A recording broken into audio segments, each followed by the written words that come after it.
Good evening, everyone, and welcome to the Chatham Select Board meeting, July 28th, 2026. Let the record show we started at 5:45 this evening.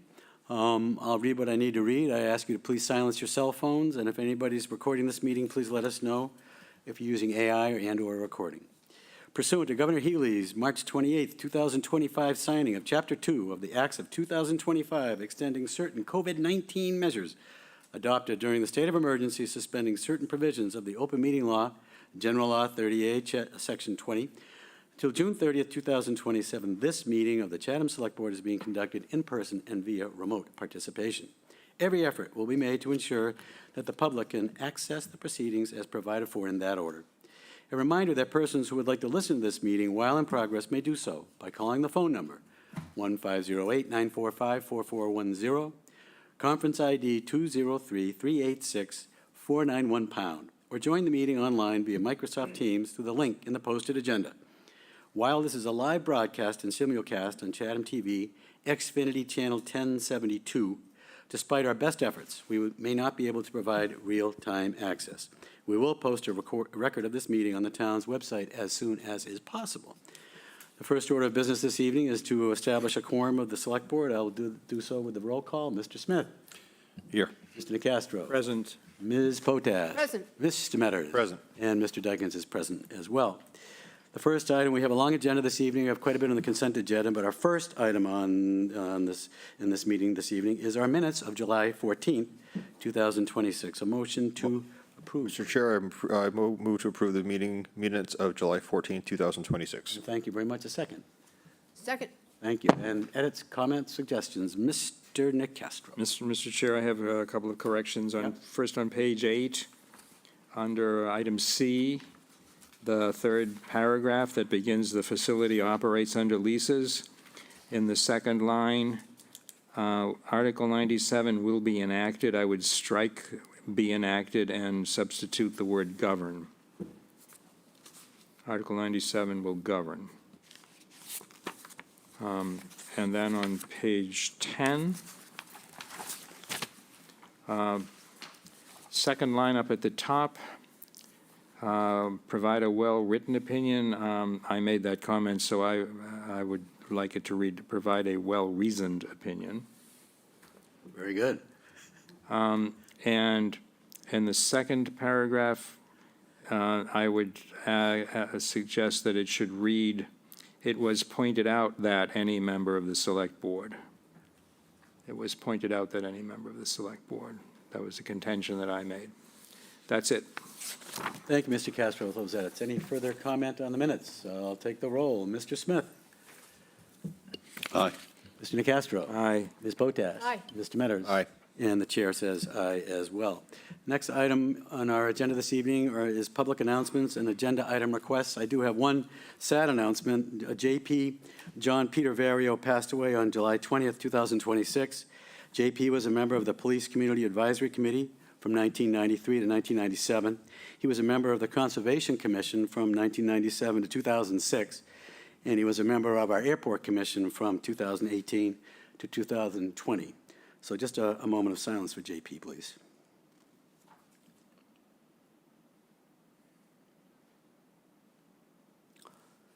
Thank you. Knew him well. Okay, good guy. Next item on our agenda are public hearings. We have two this evening. I had an agenda. Oh, I'm sorry. I'm sorry. First Yeah, one go ahead. so Yeah, far? okay, yeah. Yeah, so I would like to see on our agenda sometime soon to think about whether or not we want to make short-term rentals an ordinance versus just a regulatory position with the Board of Health, if we want to expand that. Chapter 64C, Section 14, allows towns by ordinance or bylaw to regulate, and they have a lot more tools in the toolbox, and I think there might be some appetite for possibly seeing how town meeting feels about that. Okay, Randy, good. Okay, good. Any other agenda item requests? I apologize for skipping over that. Mr. Phillips has his hand raised, and I see that Mr. Buckley is online with his hand raised as well, and I will call on you next, Mr. Buckley. Brian Phillips, 374 Orleans Road. It was just last select board meeting that you praised, Millie, our local garbage haulers. Nickerson Millie, our local patrollers, they do a tremendous amount for this community. And I was just wondering why, the project we're doing at the COA, we're using NOS Disposal, which is the third largest corporate hauler in North America. They're a Canadian company. So all the money, all the taxpayer dollars we're giving to them is just being shipped right off to Canada. So that was a little disturbing to me that I saw NOS Disposal over there. Thank you. Bye. Thank you, Mr. Phillips. Good point. Mr. Buckley, you have your hand raised online. Yes, thank you, Mr. Chair. Can you hear me? Yes, we can. Okay, thank you. Yes, I'm not sure if this will be covered in during an agenda item later when you discuss the revising the committee handbook, but I think I would like, if it's not discussed during that item, I would like to request that there be an agenda item where committees, including the board, discuss whatever the policy is, clarification on artificial intelligence note takers.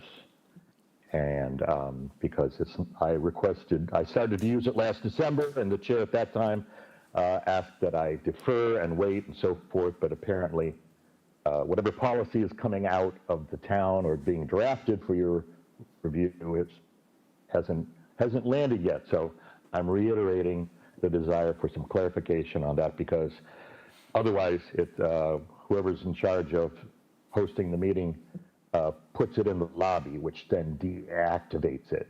So it's prevented from that. So just some clarifications. Maybe it'll be handled later on when you discuss the committee handbook. Thank you very much.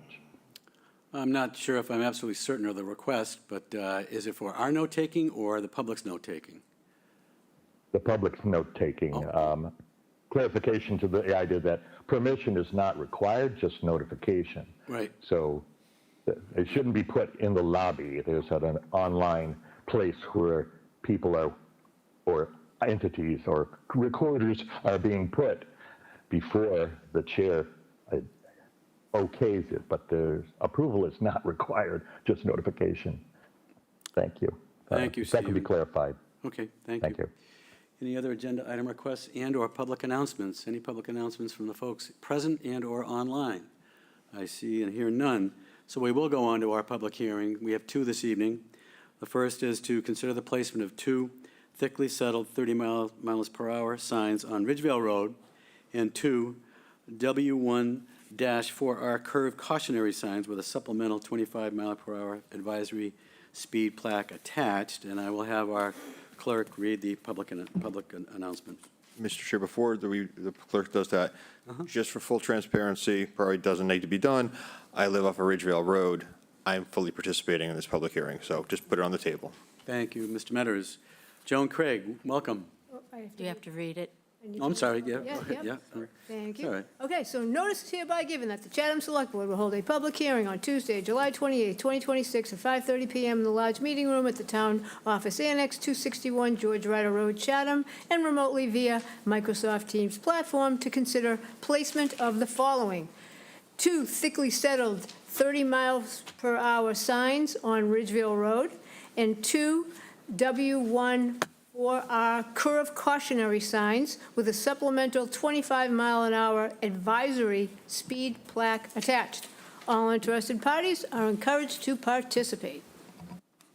Okay, thank you, Clerk Potash. Joni Craig, off to you, please. Thank you. Chair of the Traffic Safety Committee, I'm Joan Craig, and at our recent meeting, we voted to recommend those thickly settled 30-mile-per-hour signs, and also, as mentioned, the W1-4R curve cautionary sign, and this would be at the discretion of our DPW director.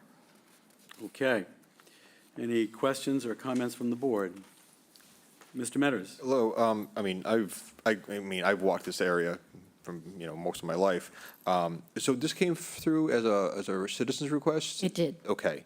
But I know I've talked to many neighbors over the years that talked about it. So I'm glad someone actually kind of stepped forward, got the process rolling. I can definitely see the benefit of this, and I can definitely see most likely where they would implement locations of this S-curve signs, because Yeah, well, no, if you ever drive down that road, you know exactly where those locations are. So that's really not a big scrutiny as far as location, but I have no problem with this. And as mentioned, I didn't mention it, but DPW Faley also checked out the area, and the suggestion is between Soundview Ave and Cranberry Lane. And just FYI, I don't know if you have this in your packet, but. We do, we do. Okay, this is, for those in the audience, this is two of the signs, anyway. I also know that several weeks ago, one of the speed devices showed up in the neighborhood, and it's been clocking data, so just some data to probably reinforce where this is going to, so thank you. Thank you. Thank you, Corey. Mr. Nacastro and then Ms. Potash. Yeah, thank you. Joan, I just wanted to clarify the vote of the committee, at least the transmittal memo on the cautionary signs refers to sign in the singular, but the public hearing notice and the map suggests that there be two curved signs. That's what you're looking for? That is correct. Okay. And I would just commend the police department in placing the speed items that we approved and went to town meeting for a couple of years ago. So, thank you. I find it to be really effective, by the way, really effective. Ms. Potash. Yeah, I just want to thank you for your work. It's a very dangerous street, no doubt. No sidewalks on either side. Has that ever been brought up? I'm just curious. Constantly, Yeah, I thought so. Yeah, with all the beach roads. right, Yeah. right. Thank you. Using Harding's is unbelievable. It's wonderful, the sidewalks there. Any comment from the public, either online or present? This is a public hearing. Mr. Phillips.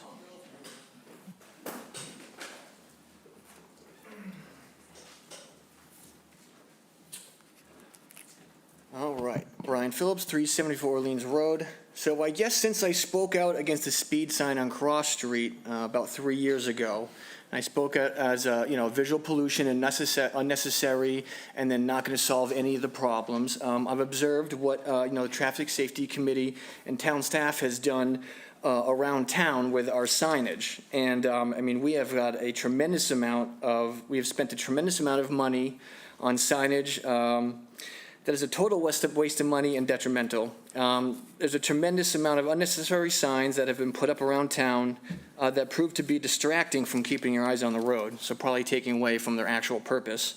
There are areas that so many signs have been put up that the signs block each other and you can't read them. Signs have been put up that impede your line of sight. Stop signs have been put up where they shouldn't be. And there are areas that so many signs have been put up that you can't pull over for an emergency vehicle or, swerve out of the way if like an animal runs in front of you.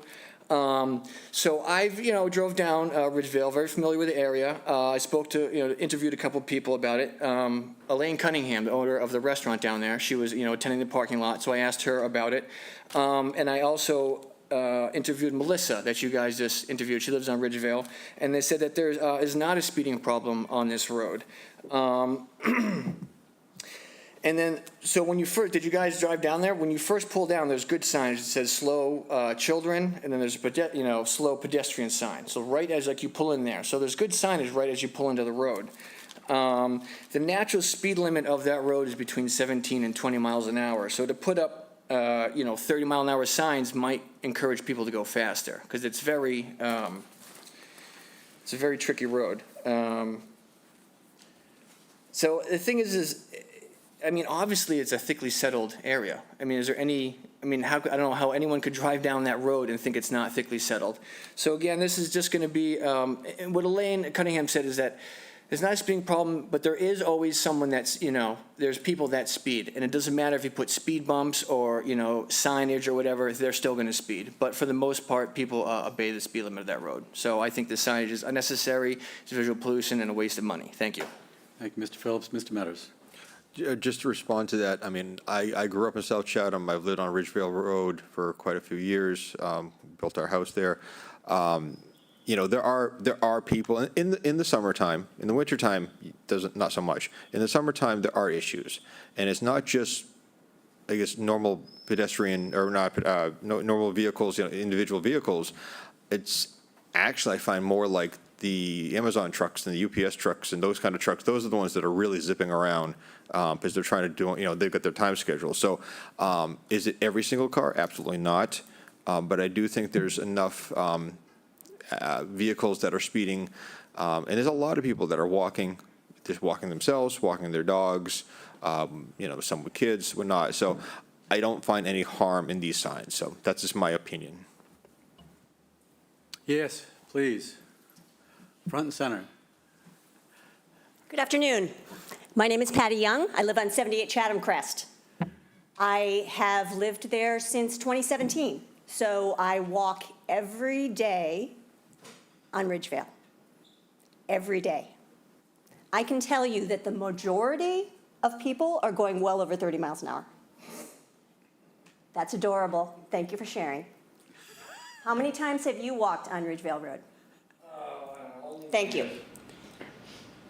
What I would like to share with you is the signage is not overwhelming. The one sign, thank you, Corey, that was added was advantageous. I did see people hitting their brakes when they see it lit up. And for anyone who has walked on Ridgevale Road, I can tell you that a couple of those corners are blind, and I have been almost hit on multiple occasions. That's why you're hearing my anger. So for people who have not walked on Ridgevale Road, I would appreciate them holding their voice because it is a dangerous road. Thank you. Thank you, Patty. Okay, any other comment from the public, either present and or online from the board? We'll get it back to the board here. I'll take a motion. Mr. Chair, I move approval. And a second. Okay, good. And we'll run the roll. Mr. Smith? Aye. Mr. Nacastro? Aye. Ms. Potash? Aye. Mr. Metters? Aye. And the chair votes aye as well. Thank you very much, Thank you very Joan. much. Thank you to the Traffic Safety Committee. Thank you to the folks that spoke. We have one other public hearing this evening to consider an application for a new seasonal all-alcoholic beverages restaurant license for This Is My Jam LLC, doing business as Hey Joe and Jam. Andrea Tui, manager for the business at 16 Sequansit, and I will have our clerk please read the public notice. Notice is hereby given that the Chatham Select Board will hold a public hearing on Tuesday, July 28th, 2026 at 5:30 PM in the large meeting room at the Town Annex, 261 George Ryder Road, Chatham, and remotely via Microsoft Teams platform to consider an application for a new seasonal all-alcoholic beverages restaurant license for This Is My Jam LLC, doing business as Hey Joe and Jam. Andrea Tui, manager for the business located at 16 Sequansit Road, Chatham. The public is welcome to attend the meeting in person or participate via the link on the meeting's posted agenda. Thank you very much, Ms. Potash. Good evening, Andrea. How are you? I'm great. How are you? I'm good. What are you up to here? So I wanted to apply for a seasonal alcohol permit, and I think it should be known that I do not want to own a bar. I have a very full plate as it is. You guys have seen me several times for one-day permits, and I'm really trying to just expand our business in the afternoon and offer things for people to do in the community that may involve a glass of wine or a beer or a specialty cocktail, and that would be things like album release gatherings. Like I've had on several occasions people asking me if they can drop their album at our coffee house, meaning sharing their first recording with friends and family. And that's one thing. I'd also like to offer open mics, afternoon jam sessions, album swaps, songwriting showcases, a place for friends to gather and have a glass of wine and catch up. Most days we are under capacity for 49 seats. We don't even have 49 seats. Our parking lot is full in the morning between hours of typically 8 and 11:30, and then pretty much everyone clears out, and then the afternoon we have a nice, quiet, steady crowd. So I'm not trying to turn it into this rock house. Like I think one of my neighbors was concerned that, sound levels of attracting a different kind of customer, but I think what I'm trying to do is kind of do the same thing in the same vein without having to come and ask for permission every single time, and to offer it in a consistent manner, like bi-monthly throughout the year. And it's seasonal, I know. But yeah, we're really just trying to expand upon what we already offer in a very modest manner. Sorry, Dre. Yeah. Mr. Nicastro has a question. Sean, I've got a question too, if you might. Well, this question may be for Shauna as Yeah, well. I've got a question for Sean. Have we awarded you an entertainment license or licenses? Sorry. Have we given you an entertainment license previously? Yes. Yes. Shauna, if we award a seasonal all alcohol license, does that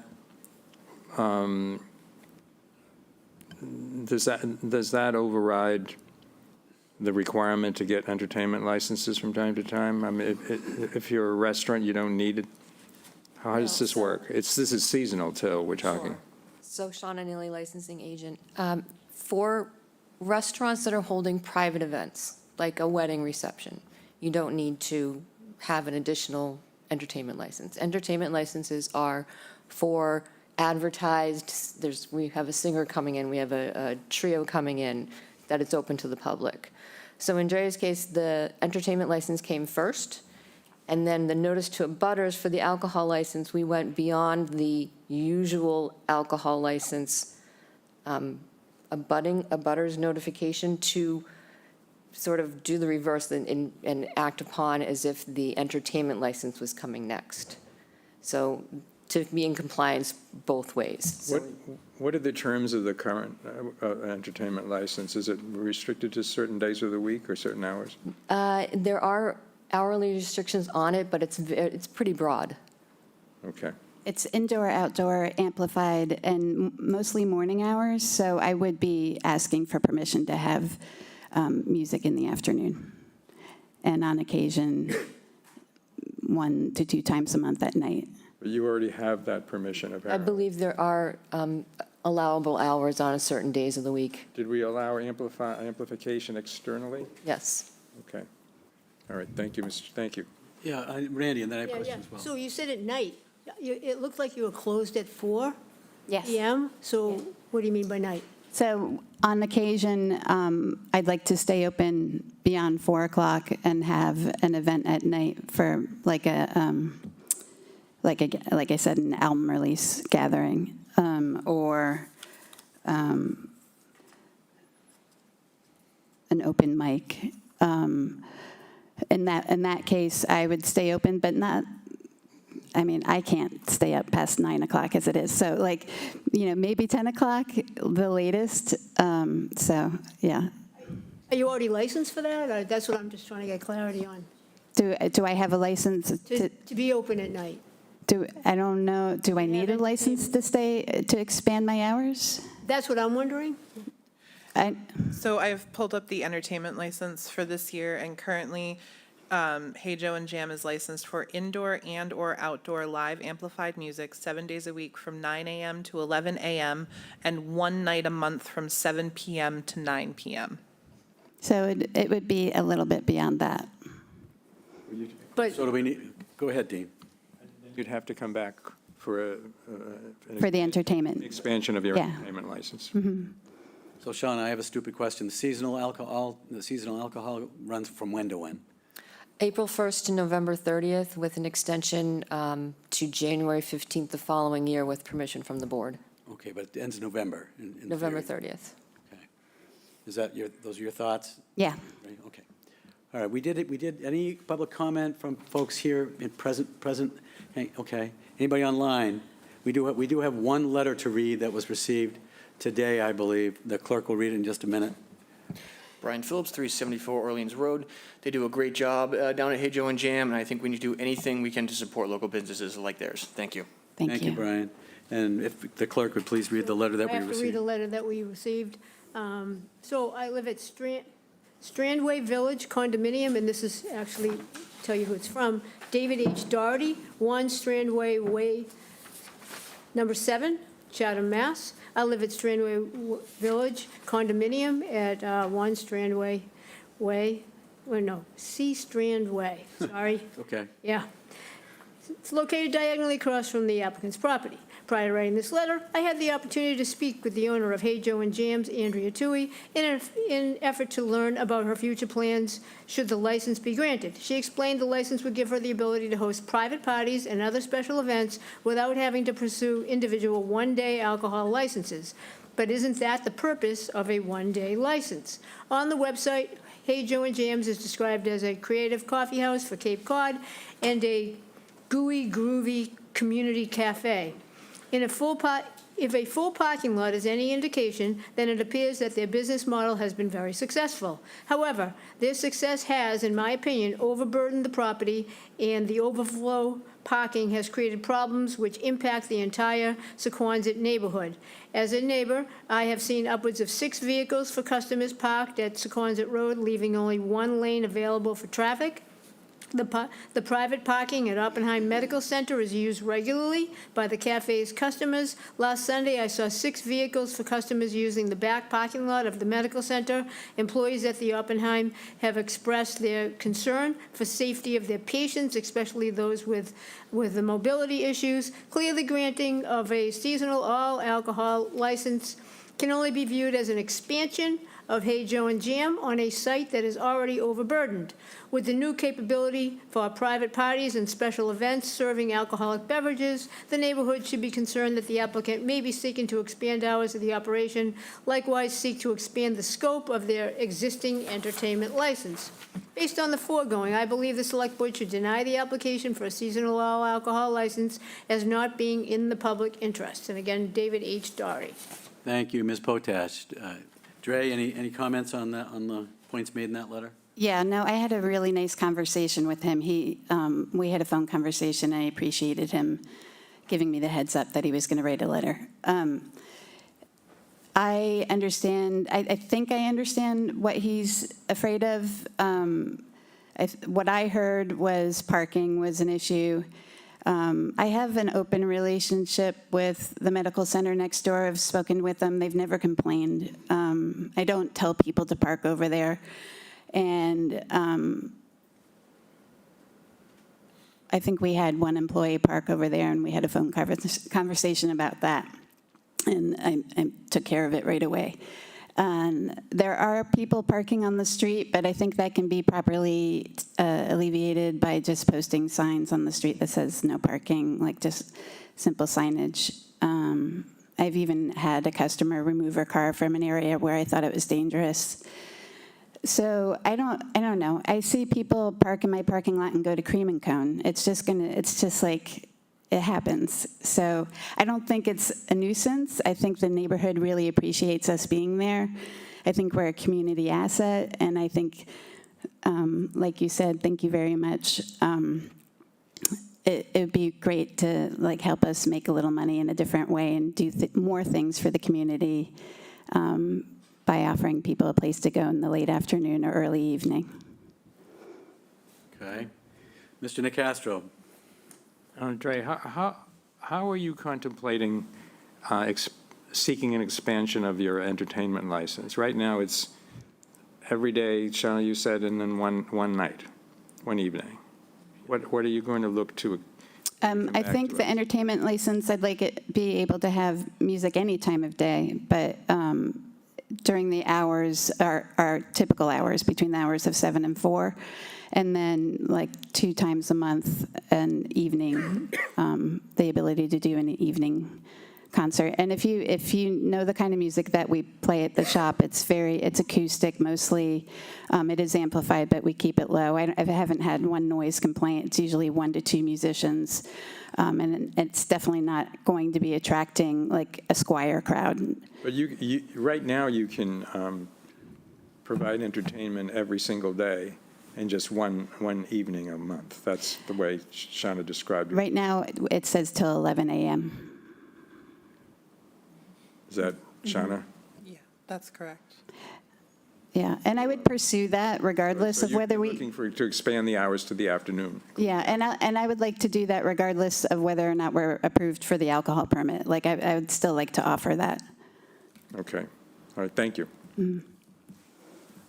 Metters? Thank you, Mr. Chair. The only comment I'd like to make on the parking is, obviously, any business in town, you want to try to be a good neighbor to your neighbor, good neighbor.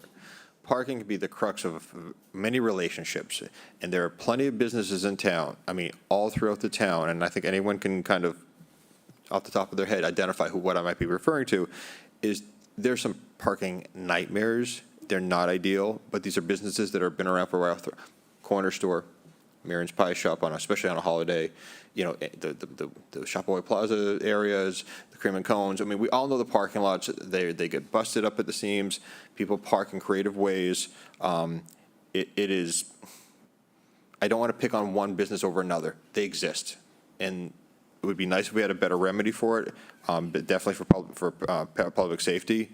But they are there. So I don't want to pick on one particular business when I know other businesses are in that same boat. So I just got to be transparent about that.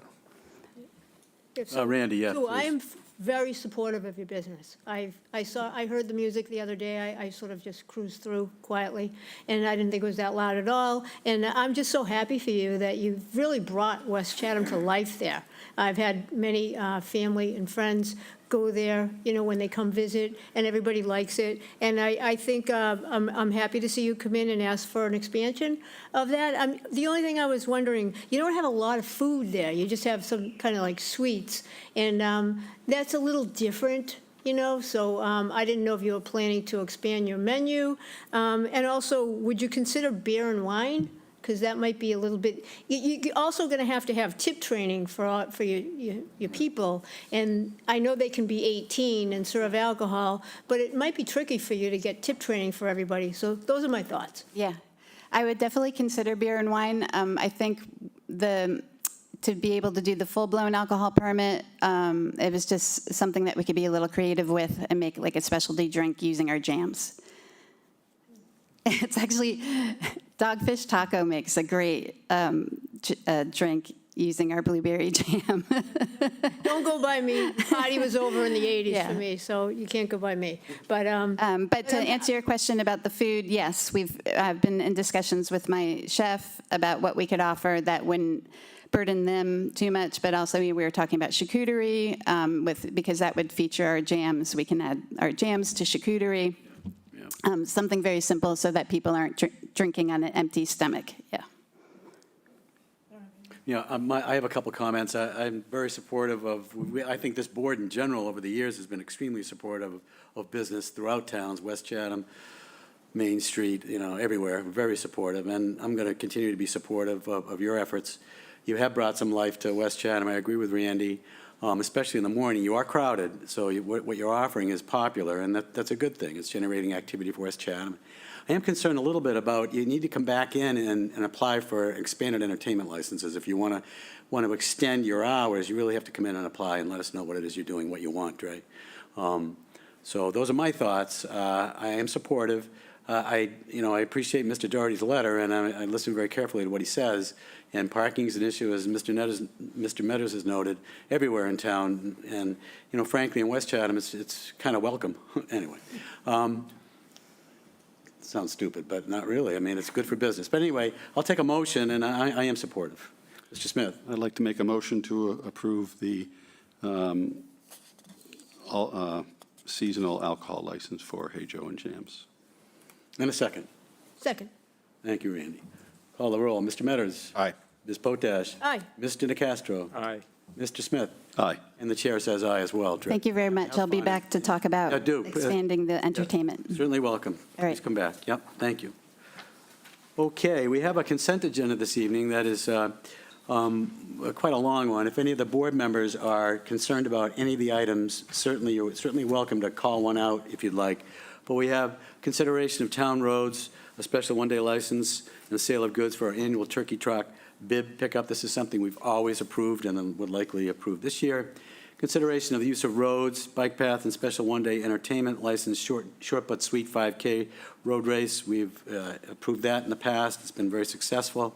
considering the use of town property and outdoor display, the information table for First Night Chatham, next to the Chatham Chamber Information Booth, from July 29th to September 30th. I know Patty's here.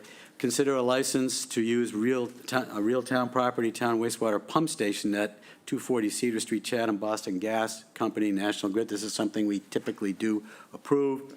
Consider the acceptance of a bench donation, a memorial bench next to the Chatham Information Booth at 549 Main Street for the Chatham Chamber of Commerce and the Merchants Association. That's in memory, I believe, of Mary Kavanaugh, which is wonderful, a wonderful wonderful suggestion. So we also have a consideration of a number of appointments this evening that we do typically approve. So I'm going to run through them. If anybody has issues with any of the appointments that we've listed, we're trying to kind of be more efficient with our consent agenda, if you will. Under appointments this evening, consider the recommendation of the Historic Business District Commission to elevate an alternate member, R. Vath, to a full member. This is an agenda item requested by the HBDC on July 16, 2026, something that we do typically approve. We consider a Conservation Commission, Karen Latin, and Planning Board, Frank Scherer, recommendation as representatives to the Community Preservation Committee. So Karen Latin and Frank Scherer would be then on the Community Preservation Committee. Those are the recommendations of both the Conservation Commission and Planning Board, respectively. Consider the appointment for the Cape and Islands Water Protection Fund Management Board, our DPW Director, Rob Faley. This has been with Bob Duncanson in years past, and it was Jill for a while. And now we'd like to appoint Rob as our representative. It's totally appropriate, I believe. And we have our constable reappointments and the approval of our annual appointment of election officials. If anybody would like to call out an item and/or discuss an item more than happy to do so. Mr. Nicastro.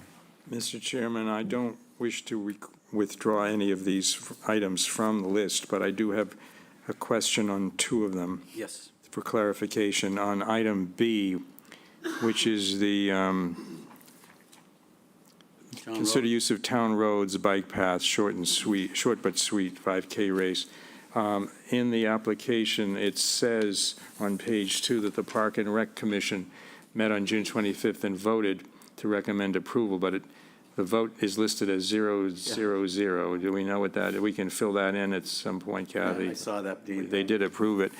The other has to do with the election officials. Yes. I just had a question because one of the names on there is Anita Doucette. Is that the same person as the town clerk in Harwich? She's on the board in Harwich now. Yeah, the board, is that the, is there a different, The town clerk is Town on. clerk. Julie on. Smith is on? Anita's retired from Harwich. Okay, she lives in Chatham, though. No, she lives in Harwich. She's on the select board in Harwich. Yes, She lives in Harwich. But she can serve as an election official in Chatham? Yes. Any individual who is a registered voter in Massachusetts is eligible to serve as an election official. Okay, thank And she you. brings a multitude of knowledge with her, Sure, so obviously. We're lucky to have her. Thank you very much. I appreciate the clarification. Mr. Chairman, I move approval of the consent agenda unless somebody wants to pull an item off it. Second. Okay, thank you. It's been moved and seconded. I just do want to call out the dedication of the bench to Mary Kavanaugh. I think it's a Yes. great idea. Great idea. Okay, we've got a motion and a second. I'll run the roll here. Mr. Metters. Aye. Ms. Potash. Aye. Mr. Nicastro. Aye. Mr. Smith. Aye. And the chair says aye as well. Thank you very much for being here this evening and for running the consent agenda. That's great. Okay, let me get back to my packet here. Okay. Next item on our agenda is public comments on our business agenda. Now, we welcome public comments all through our consideration of our business agenda. So unless you have something pressing you have to go to, you have an opportunity now to comment, or you can wait until we get to that item on the business agenda. It won't take long. Renee, do you wish to be, we are going to talk about the airport a little later. Thank you, Mr. Chairman. I'm assuming you want to talk about the airport, Renee. Yes, Okay. I do want to make very brief comments about the airport topics that are on the agenda today.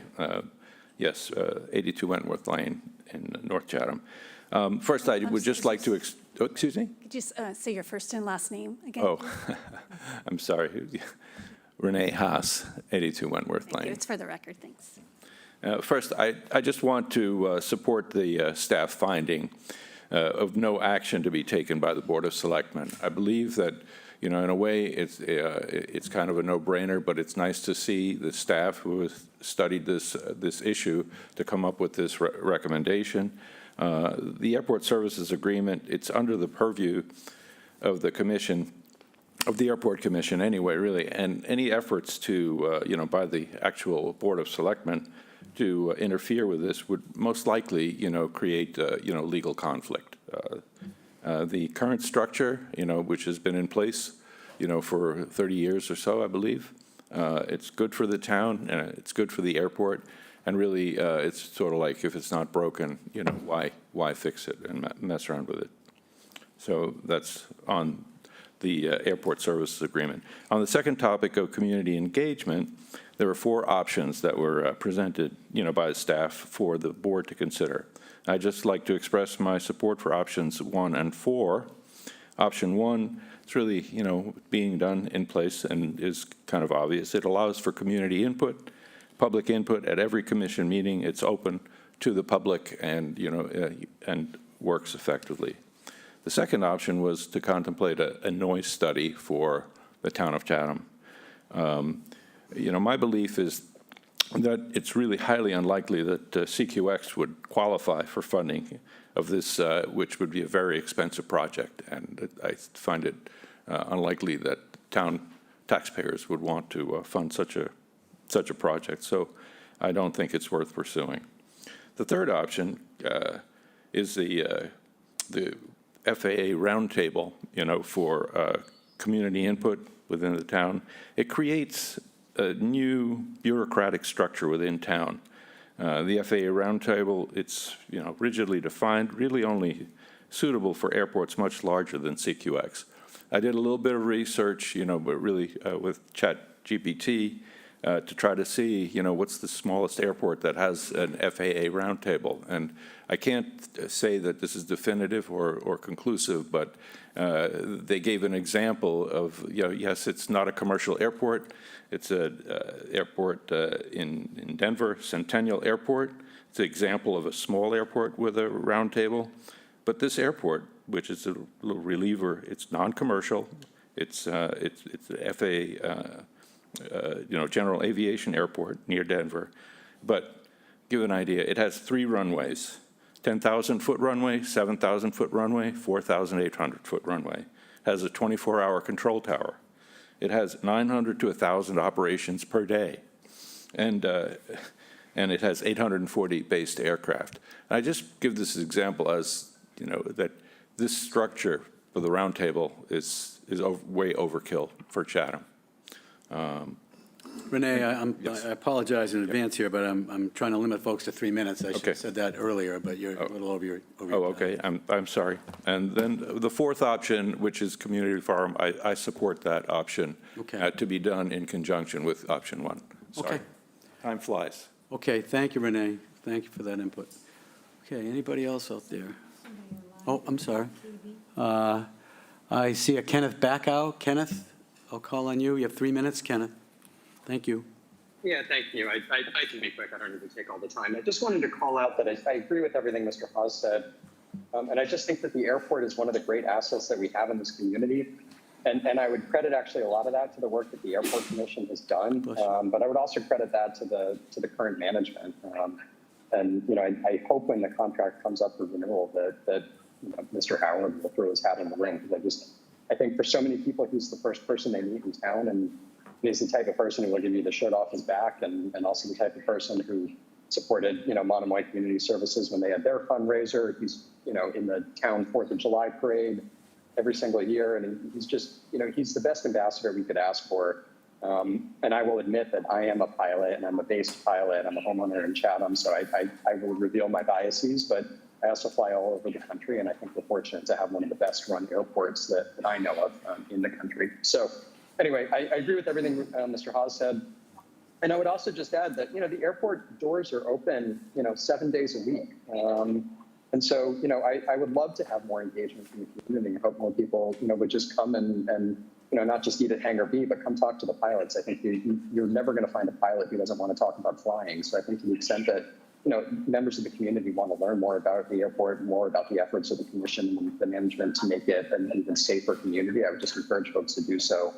And I'll put my own hand up and say I'd be thrilled to talk to anybody who's interested to do that. So I recognize we have a long agenda. Happy to hand the remaining time back to the chair, but I appreciate the opportunity to speak on behalf of the airport. Okay, thank you, Kenneth. Thank you for those comments. Anybody else before we get to okay, we'll travel right down our business agenda here. Our first item is to consider a special one-day alcohol license for the Cape Cod Chamber Orchestra for 4 p.m. to 6 p.m. on August 30th, 2026 at 625 Main Street. And I believe Sherry Bush is here. Hi, Sherry. How are you? Good evening. Thanks to everybody who came to our free concert, by the way, at Cape Gould Park. We appreciate that. We had a great success.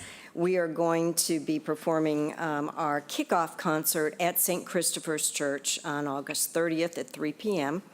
And it will be followed by a fundraising reception in the hall at the church. We are looking for a one-day, actually a charity wine pouring and malt license, not a full alcohol license.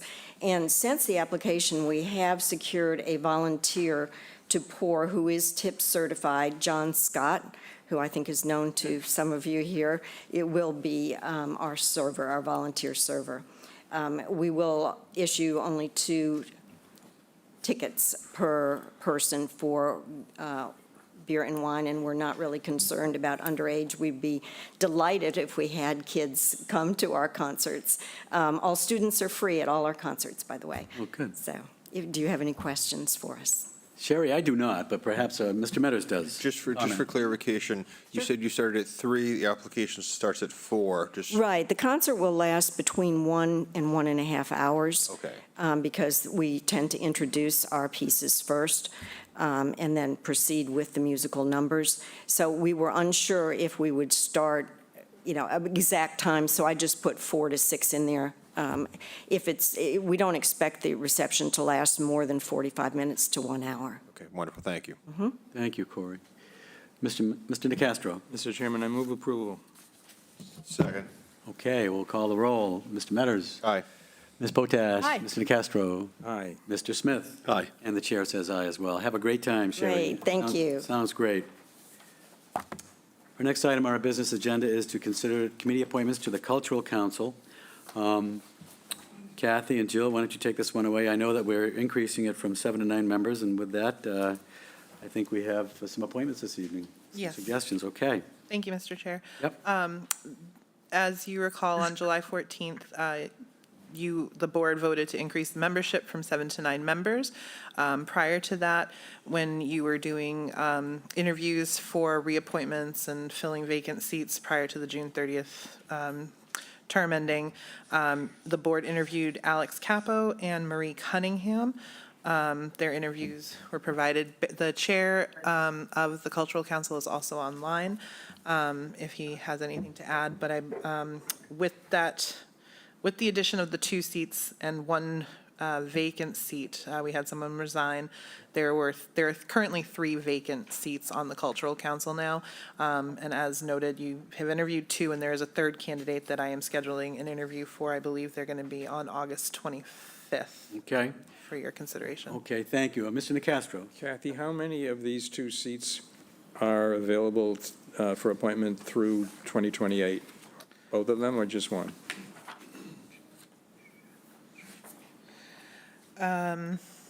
So the seat that was vacated is a term through 2027.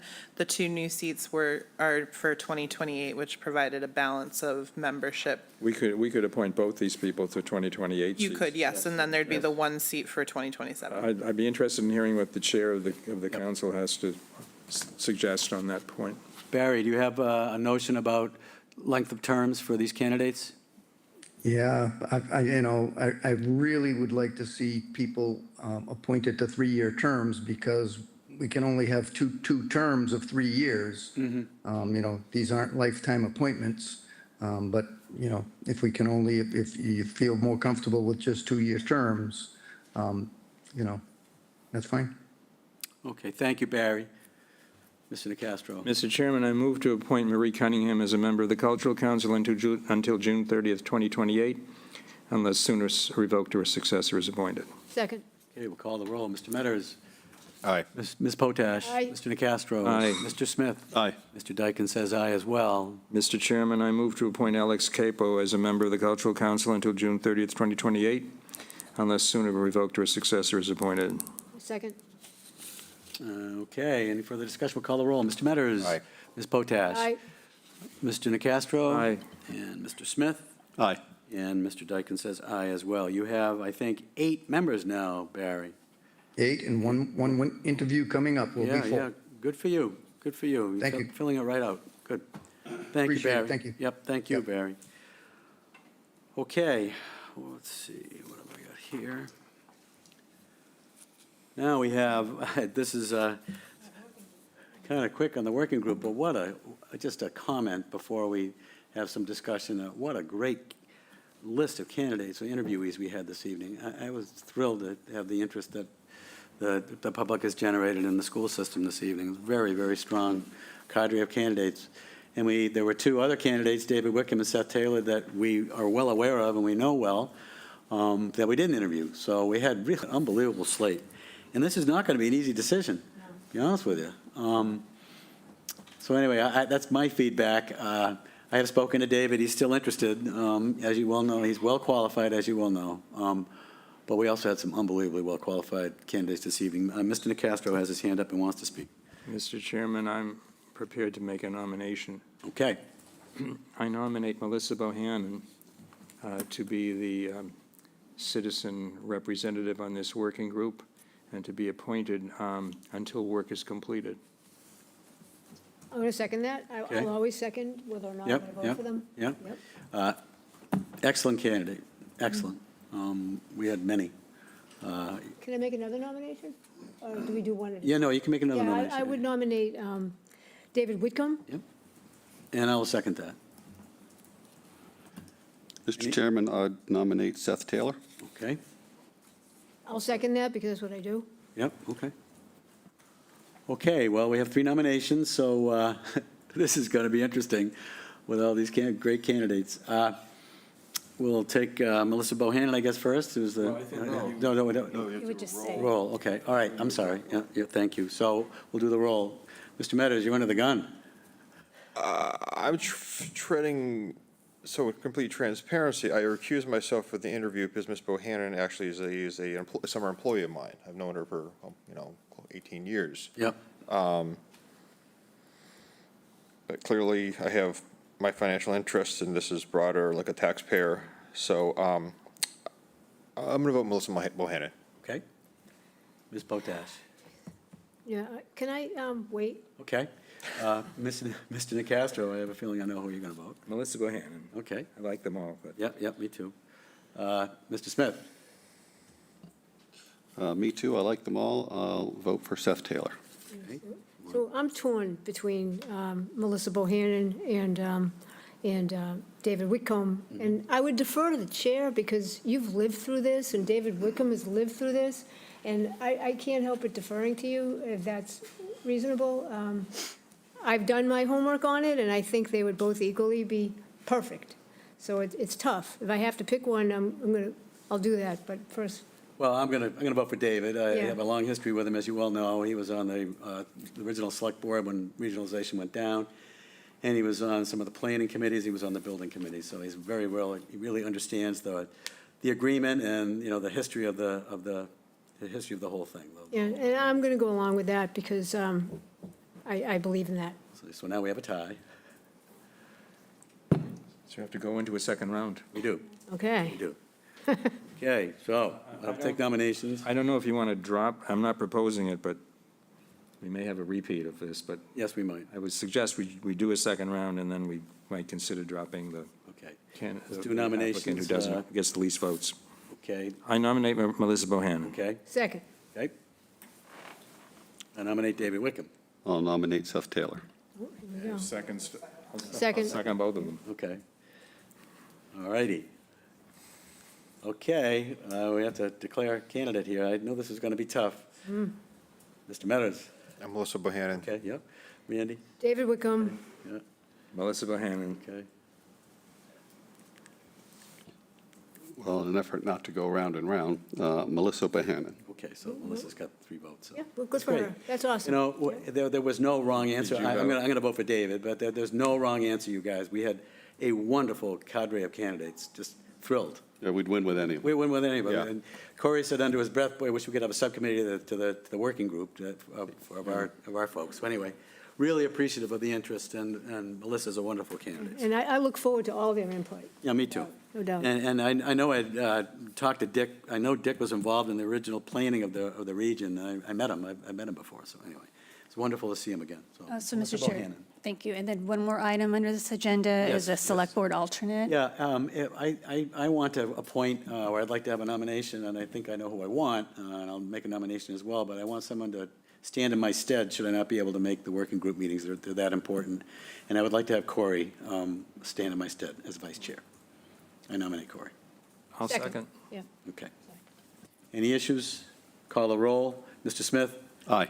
Mr. Nacastro? Aye. Ms. Potash? Aye. Mr. Metters? Abstain. Okay, and I will say aye. Thank you, Corey. Mr. Chairman, that means he has the right to vote in your absence. He does indeed. Thank you. He does indeed. Thank you, to the board. Yep. Thank you, Corey. Okay, we have a state primary election warrant to sign. We're just going to do that after, you think? Okay, good. Then we have an item that we're not going to be able to attend to, but Mr. Buckley can't be here this evening, so we'll reschedule his item for his special use permit change to another meeting. The next item on our agenda is the airport contract. Sorry, Mr. Chair, so for the election, the primary election, you'll have to make a motion to sign it. Okay, all right. Take a Motion to sign it? Yep. A second? I'll second that. Call the roll. Aye. Mr. Metters? Aye. Potash? Aye. Castro? Mr. Chairman, I just wanted to clarify that the motion includes signing it in black ink and returning it to the town clerk for posting by a constable. And I thank you for your exactness. It is an election, so we want to be careful. Aye. Mr. Smith? Aye. Chair says aye as well. Thanks, guys. Thank you. Okay, next item, airport contract request for proposals, RFP process. This was a select board agenda item requested by our liaison to the Airport Commission, Stuart Smith, in April, and we're trying to go back and grab all these agenda items that select board members have requested. So I do turf this to you, Stuart, for your introduction and introductory remarks. Sure. Thank you, Mr. Chair. Yes, sir. I bring this before the board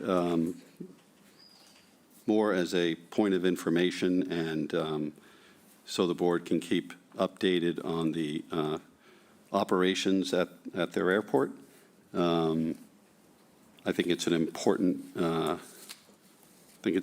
part of our process.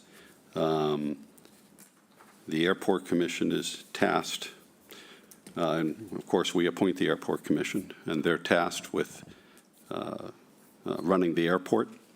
And one of their requirements is that they sign contracts and proceed with the RFP along with the town manager. The town manager works at our bequest under our direction, and she is the chief procurement officer under the charter. And it is important that we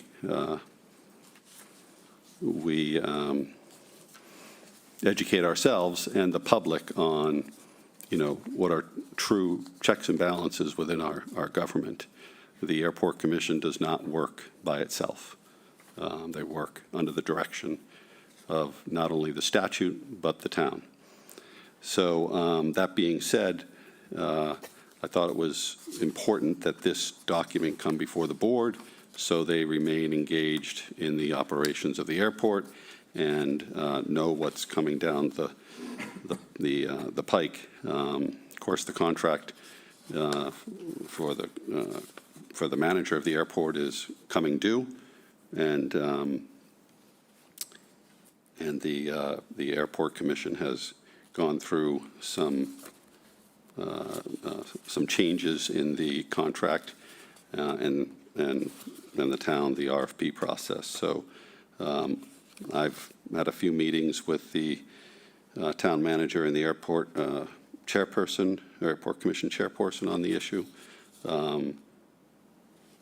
Not everybody gets everything they want, but I think that for transparency and to keep the public engaged in the operations of the airport, that it was important that it come back before you folks. I think the only town manager or the chairperson of the Airport Commission, correct me if I'm wrong, but I think the only major, well, wasn't even major, I don't think, debate was the term of the contract. Originally, it came before us as proposed for 20-year contract with a 5-year extension availability. I know I objected to it, and we settled on a 10-year contract with a 10-year possible extension. Still a very long contract, but you know, if it goes to full term of 20 years, the current airport manager wins the RFP, so to speak, then he will have been there for a total of 40 years. I don't have any significant concerns about the current airport manager that, frankly, can't be worked out. From my limited observation, I think he runs a reasonably good show. I think that if we continue to engage with the public and we continue to make these things more transparent, the better off we'll be. So that's really all I had to say about the RFP. Okay, all right, thank you, Mr. Smith. Mr. Nacastro has his hand up. Thank you, Mr. Chairman. I want to thank Stuart for bringing this forward. It's before us for information, and it provided an opportunity for me to read the arrangements that we have with the airport management for services to the town. And I did read it in detail. I do have a couple of I have a question or two about it. I know town council is online, and I will put a question or two and suggest a couple of proofreading edits. That's all they really are to her. But I do want to say, and I heard Mr. Haas before, and I share his concerns. There's a fine line between information and a line that the board should not cross. We don't run the airport, and that's up to the Airport Commission per statute here in Massachusetts. We do appoint the commissioners. That's our principal control over what they do, but they are a department of the town. It's important for the select board to know what's going on over there. So with that, I do want to have a question. This may be a question for Huntley, actually. On page 2, there's a list of the monies that come to the commission that are not kept by the manager, and there's an exception for the cafe and the restaurant. That the revenues from there go to the airport manager. What is the rationale for that? I'm not making a judgment on it. I just wondered what the rationale was for that. Could you repeat that again? Yeah. What is the manager keeps the revenues from the restaurant. Correct. Hangar B, but yes, that's accepted as an exception from what otherwise would come to the yes, commission. it is an exception. What's the rationale for that? Yeah, and it's been something that been going on for years, and partially it's because of the way the building's constructed and the way the electricity is. It's very difficult to separate it and have the Airport Commission take over that piece, because then everything would have to be separated. Paper, the electricity, water, everything would have to be separated so that each entity would know what their bill is. The way it's set up now, and the way it has been set up over the years, is that everything is taken care of as a concession within the building that the FBO has managed and takes care of. and gets the revenue from the rental, from the restaurant. Was there? It's not ideal, but it makes it very easy, not only financially, but physically, to do it. Was there a cafe or restaurant there before? Yeah, RB? there's been one there, I think, since the 80s. Do you know, I know you haven't been on the board since the 80s, but do you know if that was the policy back then, the practice back then? I couldn't answer that. Okay. I know the restaurant was there because we moved here in '87, and I know there was something called the Runway Cafe at that time. Terry, welcome. Yeah, if I can. Again, basically, that structure has been carried forward, and this would be the third airport services agreement that has that structure. Okay. Thank you, Company. I have some, this is addressed to Liz Lyden, our town council, who worked on this document. I have several proofing edits. Overall, I think it's a very good contract, by the way. On page 2, under paragraph 2.5, in the third line, I think you want to strike the word management. It's referred to as a service agreement, not a management service agreement in your revision. And then on page 4,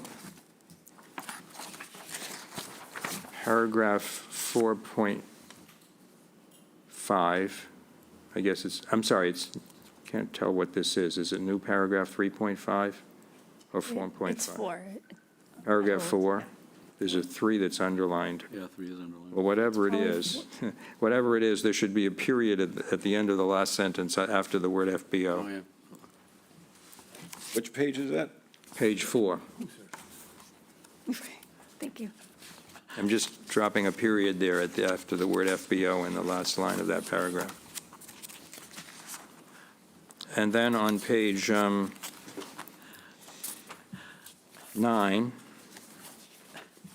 under paragraph 8.1, the destruction clause, in line 6, the 6th line that begins installment payment shall be equitably abated. I think after that you want to insert the word or, prorated, or am I missing something here? Or am I misunderstanding it? Just trying to get there. Hold on.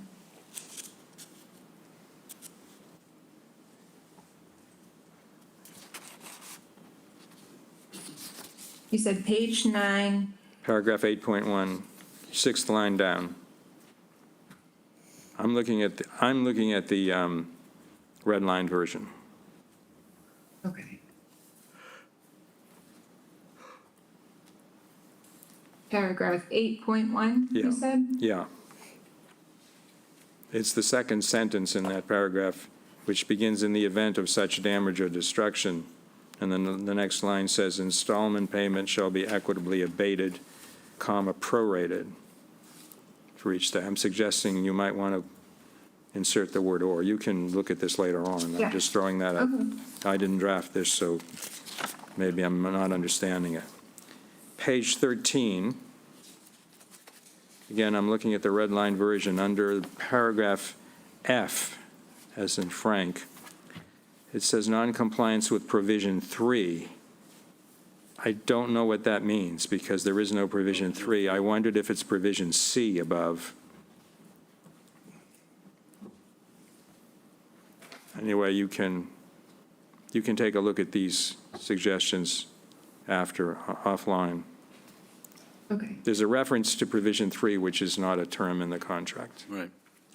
But I think perhaps the reference is intended to refer to C. You said paragraph F. F? F. F is in Frank.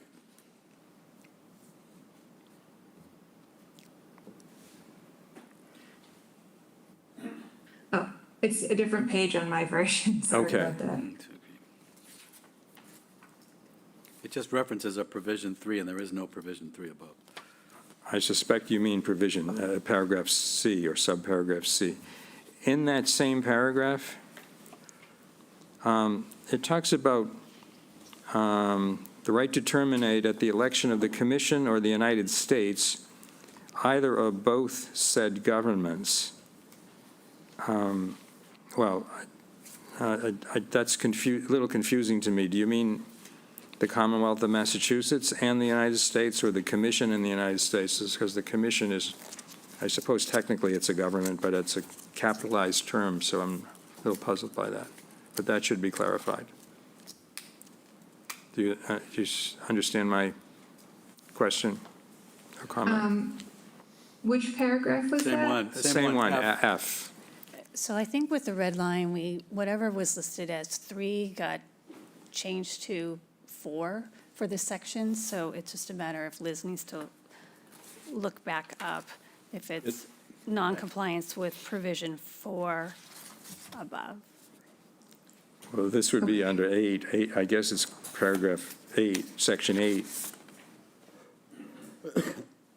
It might be easier to look at the non-red line. It's 815F.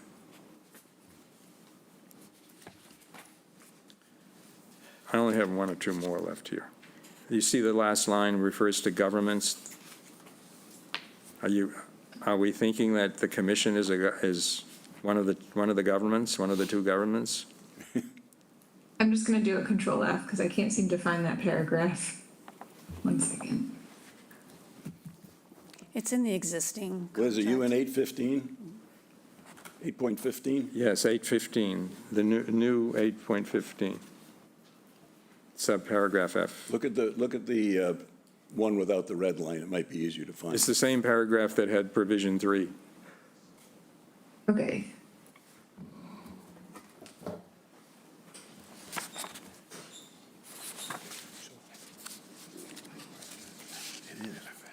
Yeah. Oh, it was the existing language.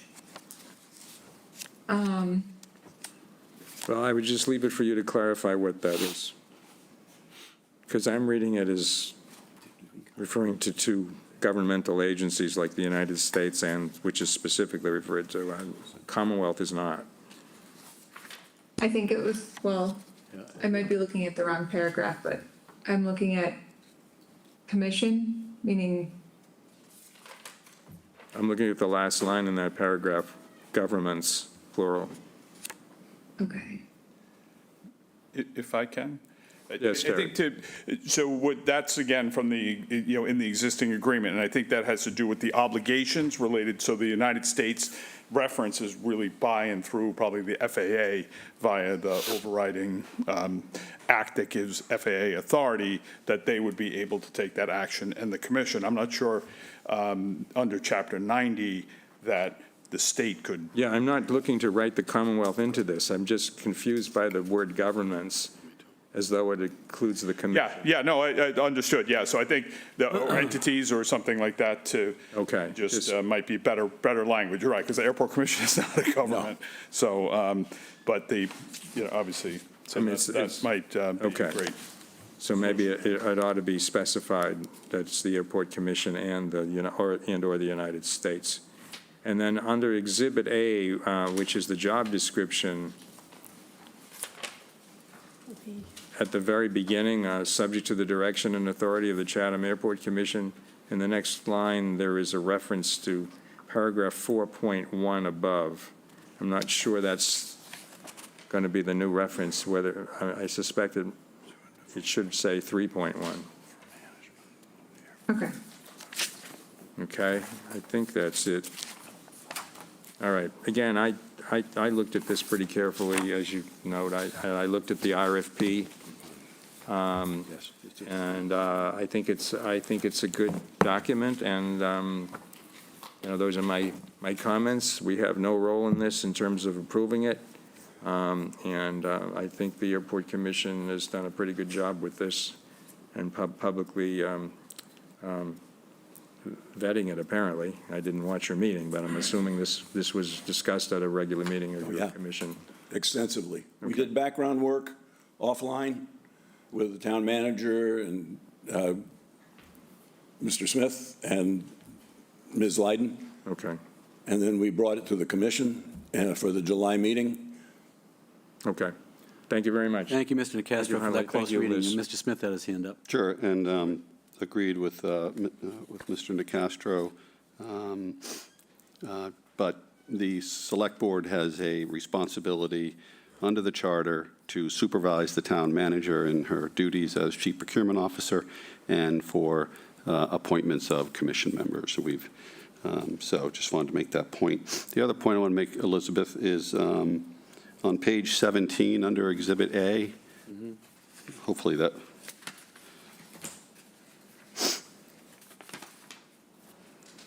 My page numbers are different, but Oh, okay. Well, is Exhibit A, are you able to get to that? yeah, I'm at Okay. Exhibit A. Yeah, so we're down at the bottom under rules, well, in the middle, it starts Rules and Regulations, number 3.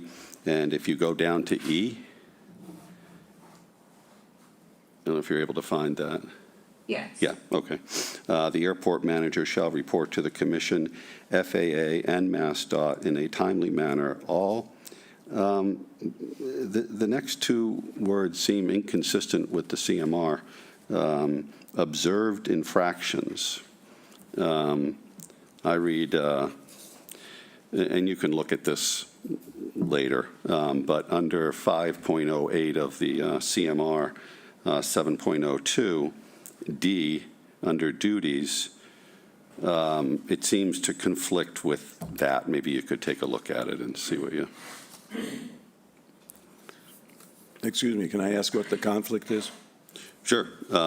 It doesn't, if you look at the CMR, 7.02, 5.08, airport managers, D, this observed infractions is not included in any of those duties. It says, report to the division infractions of aeronautical laws, rules and regulations, or accidents in the vicinity of the airport or involving aircraft, airmen based at our customarily operating from the airport under the manager's jurisdiction.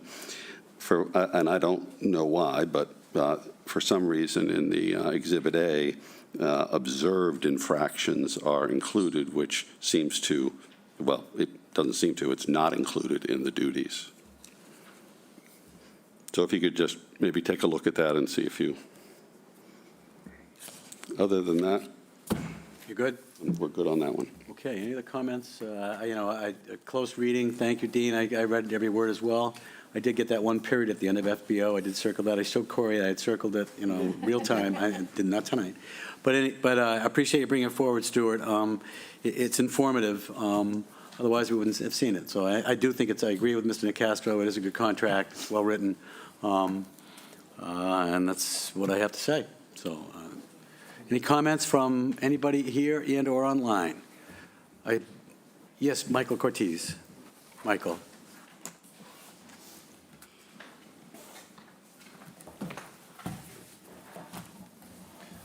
Thank you so much. This is Mike Cortese, the Vice Chair of the Airport Commission and South Chatham resident.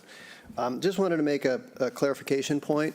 The entity, Cape Cod Flying Circus, has been, I think, 30 years now, and it's going to be 40 years. But Tim Howard has only been, he bought that, I believe, since 2015 or 2017, so it's been around 10 years. And I've also done an in-depth review of that operation, and the airport management is basically done for free. Sometimes it makes a little money, sometimes it loses a little bit of money. The money is made in the other things, and that's how we have it balanced, and that's why the restaurant is part of it, and other things. It's not he's a big asset to the town as far as that goes, because if we had to bring on an external airport manager just to manage the airport, that would cost us, Provincetown just did it, that would cost us between $180,000 and $250,000 for the staff to manage it for certain amounts of time, meaning to be open all the time, at the hours that we're requesting, and then, benefits and all those things. So that's all I want to say. Thank you. Okay, thank you, Michael. Thank you. Anybody else want to speak? I have Ms. Gibbs online. Elaine, your hand is up. Yes, thank you, Elaine Gibbs. These questions may seem really like I'm uninformed here, but I don't understand how we're considering giving another contract for 10 years with another 10 years. That, you can't get that in the private sector. So is this going out as an RFP for competition or not? Yes. Okay, so we are going to look at other people. Pardon me, my throat. I'm concerned that, oh, there, it's all clear now. That there are multiple businesses run out of here. There is advertised, we have a lot of charter flights coming in. All of that revenue goes to the airport manager. They're advertised. A lot of those planes are coming in because they want to avoid the landing fees in Hyannis. Chatham is not necessarily their destination. So in addition, they have car services and rentals. All that money to increase the traffic in Chatham, I think is not something we should buy into for the next 10 to 20 years. I thought one of the reasons, I think we should look at making this a town employee. We have no other property in Chatham that we have an outside individual running it. It's still the Chatham Airport. And I think to consider making this individual a town employee is worth looking into. Things have been very contentious around the airport, and I think to say we're going to live with it for another 20 years is something we shouldn't buy onto. Again, you can't get that in the private sector. So I would think that that should be markedly reduced to see what happens over the next 5 to 10 years. Thank you. Thank you, Elaine.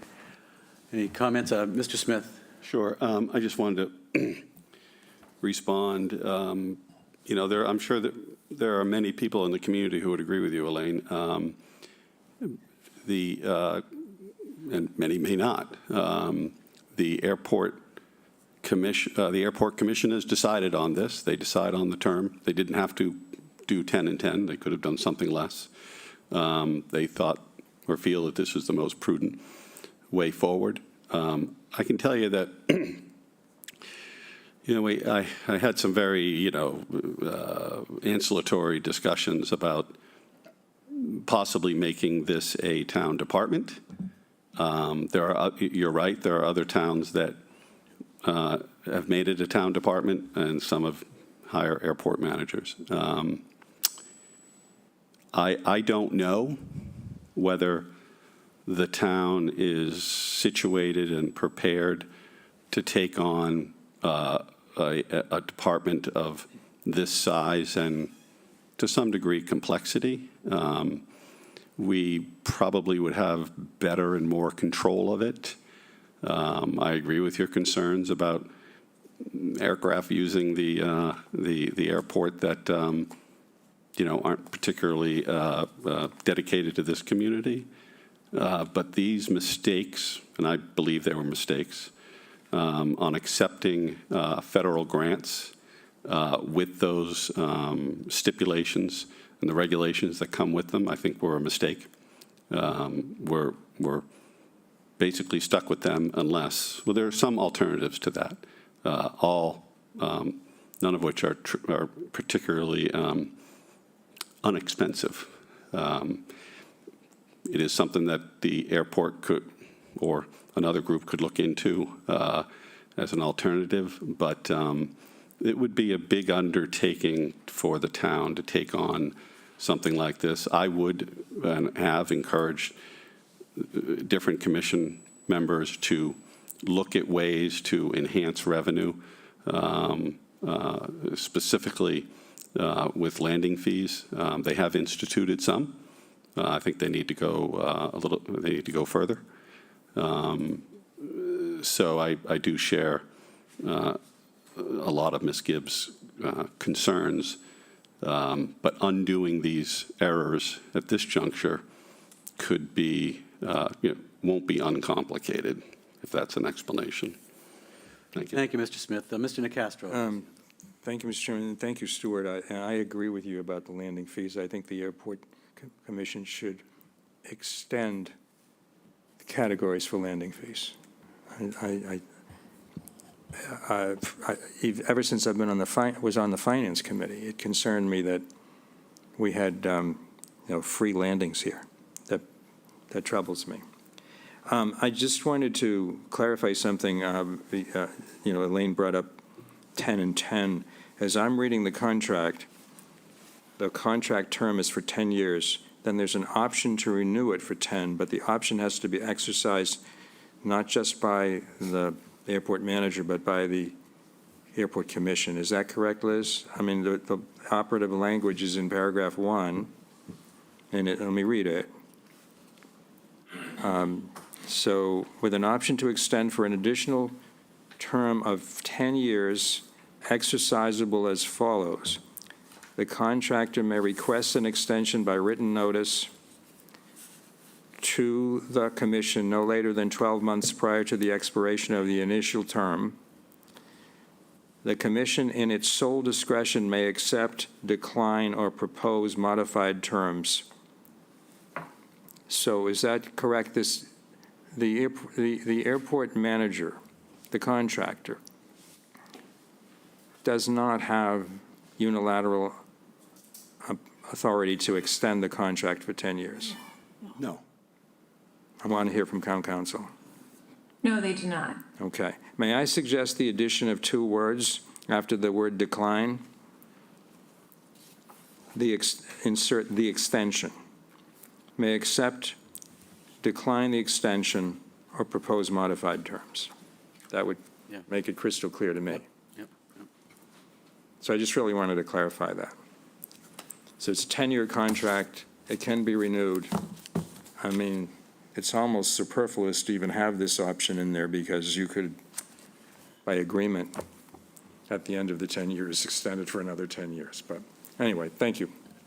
Okay. Thank you. Okay, thank you, Dean. Elaine, your hand's still up, but you're good, right? Jeff?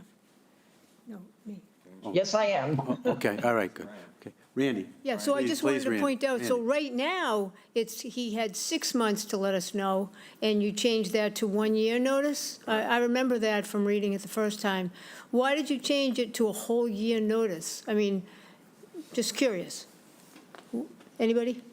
I can weigh in on that. Yeah. It was more of, so should the commission decide not to extend it, it's a whole year transition.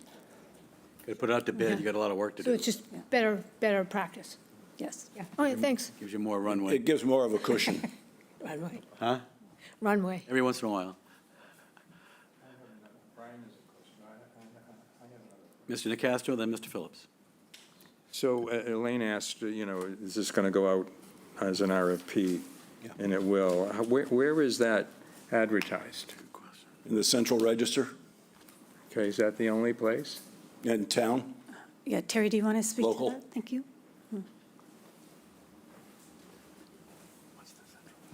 Yeah, so that would also, in addition to what's been mentioned, that would go into a local paper. It's also advertised on the website, and I believe that also needs to go on Combis too, which is a goods and services bulletin. So To where? yeah, so it gets through statewide the normal distribution channels that. I'm not looking to replace the current manager. I happen to think he does a pretty good job, but Yeah, but it'll be in full compliance with all the required Just wanna notifications. make But there are basically multiple venues for it, so from newspaper to the internet to Okay. bulletins and state Okay. state distribution systems. thank you, Terry. Thank you. Thanks, Thank you, Terry. Howard. Mr. Phillips? Brian Phillips, 374 Orleans Road. We're doing airport commissioner, so we are doing, the RFP process, but I just want to say about the current airport manager, Tim Howard. He is one of the most valuable assets we have here in town. He does a tremendous job. He's committed to the community, and I know we're going to do the RFP process, but there's no one, I think, that should really be doing that job instead of him. Thank you. Thank you, Mr. Phillips. Michael Cortez again? Thank you. I'll be brief on this. I just wanted to put some clarification on this as well. Ms. Gibbs had some questions. And the people that are coming in, we've implemented landing fees that are almost the same, or actually higher than Hyannis right now. And we did that on purpose. And especially from the perspective of multiple landings, if the same plane comes in twice, they're going to get hit twice here. They're not going to get hit twice in other airports. The people that are coming to Chatham. They don't really go to other spots. It doesn't make a whole lot of sense. And the airport manager really has nothing to do with the traffic. And we can't control the traffic that's coming in. Mr. Nicastro, to answer your question on landing fees, about 99% of the airports across the country, under 6,000 pounds, it's free everywhere. And I've traveled all over the country. I was told that by a former chair when I asked the question, I think 12 years ago. Yeah. But that's fine. But are there certain categories of planes that are exempted from the landing fees? I mean, I only know what I read in the paper. Right. We're doing it as far as commercial. So any commercial operations. It could be a small plane. As long as it's a commercial operation, they get hit with the landing fee. So charter operations. But regular general aviation pilots and small aircraft are not. Yeah. Part of the fly friendly we've put in is to limit that as well and try to control and put some guidelines on what we're trying to do as far as time and landings. One of the other things I'm going to also say, we got to be careful what we wish for on this. We put this out to bid.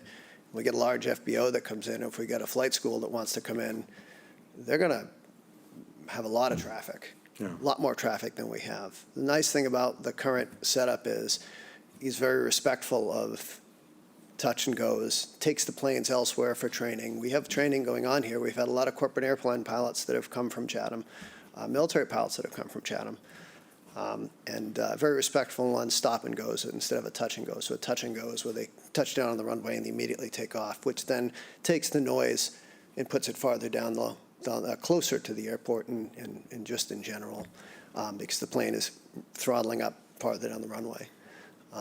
They do stop and goes here.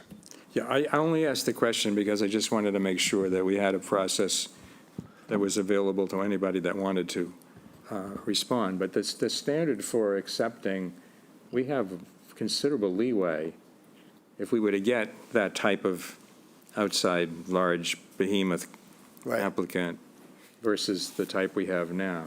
Yeah, certainly so the request for proposal respondent will submit, and then there's criteria that we indicate as more advantageous, or not advantageous. And so I think the commission, along with the Terry staff, has done a really nice job of putting in criteria that could get to or achieve the goals of the airport commission as well as the select board. This is not the same as a procurement bid where we have to take the lowest responsible bidder. No, so the person, it's the most qualified respondent, and also technically we're looking to be compensated for those services, and that's a separate proposal. So first we look at qualifications, and then the price proposal will come. And we can reject any and all proposals. Yes. Okay, thank you. Yeah, thank you, Dean. That's important to note, I think, that, it's not to the highest bidder, if you will. You have to meet certain criteria and qualifications that meet our needs or our wants at the airport, so. Yes. Okay, thank you. From the commission standpoint, we want to have that control as well. Absolutely. We want to make sure we get someone that we can get in there. Absolutely, yep. That's right for the town. Okay, thank you, Mike. Thank you, Huntley. We are going on our business agenda. We do have another airport-related item. It's a discussion of a community engagement opportunity, and it was interesting materials that were distributed to the select board. And I'll turf it to our liaison of the Airport Commission, Stuart Smith, as well. And I see Shauna coming up. She's our communications czarina. So it was interesting materials. I think both efforts that they described in our materials are worthy, but I'll be quiet. And then Thank you, Mr. Chair. Please, yeah. I'm going to ask Ms. Shauna to speak. She did the lion's share of the work and research on this. I appreciate it. Okay. It's, once again, it's a way, it's some opportunities to talk about the airport, its ramifications on the community, some good, some not so good. But maybe there's better ways to resolve some of these issues in a longer-term fashion. The Airport Commission has served some of those responsibilities, but, you know, the Airport Commission is an advocate of the airport, and they should be, as well as we should be the advocate for the public. And so, anyway, maybe we could ask Shauna to speak on this. Sure. Shauna Neely, Communications Manager in this capacity. The Federal Aviation Administration, the FAA, offers two options in their community engagement program. The first has been mentioned earlier, Part 150 Noise Compatibility Program, which is pretty extensive look at how the airport and its operations and weather conditions and numerous factors contribute to noise in the area. It's pretty structured. It would likely be expensive for us to undertake it without any assistance from the FAA, which, as mentioned earlier, doesn't seem likely. The second opportunity that the FAA offers through their program is what they define as a community roundtable, which is a structured, ongoing, separate entity to continually discuss in an open forum involving many stakeholders issues around an airport. The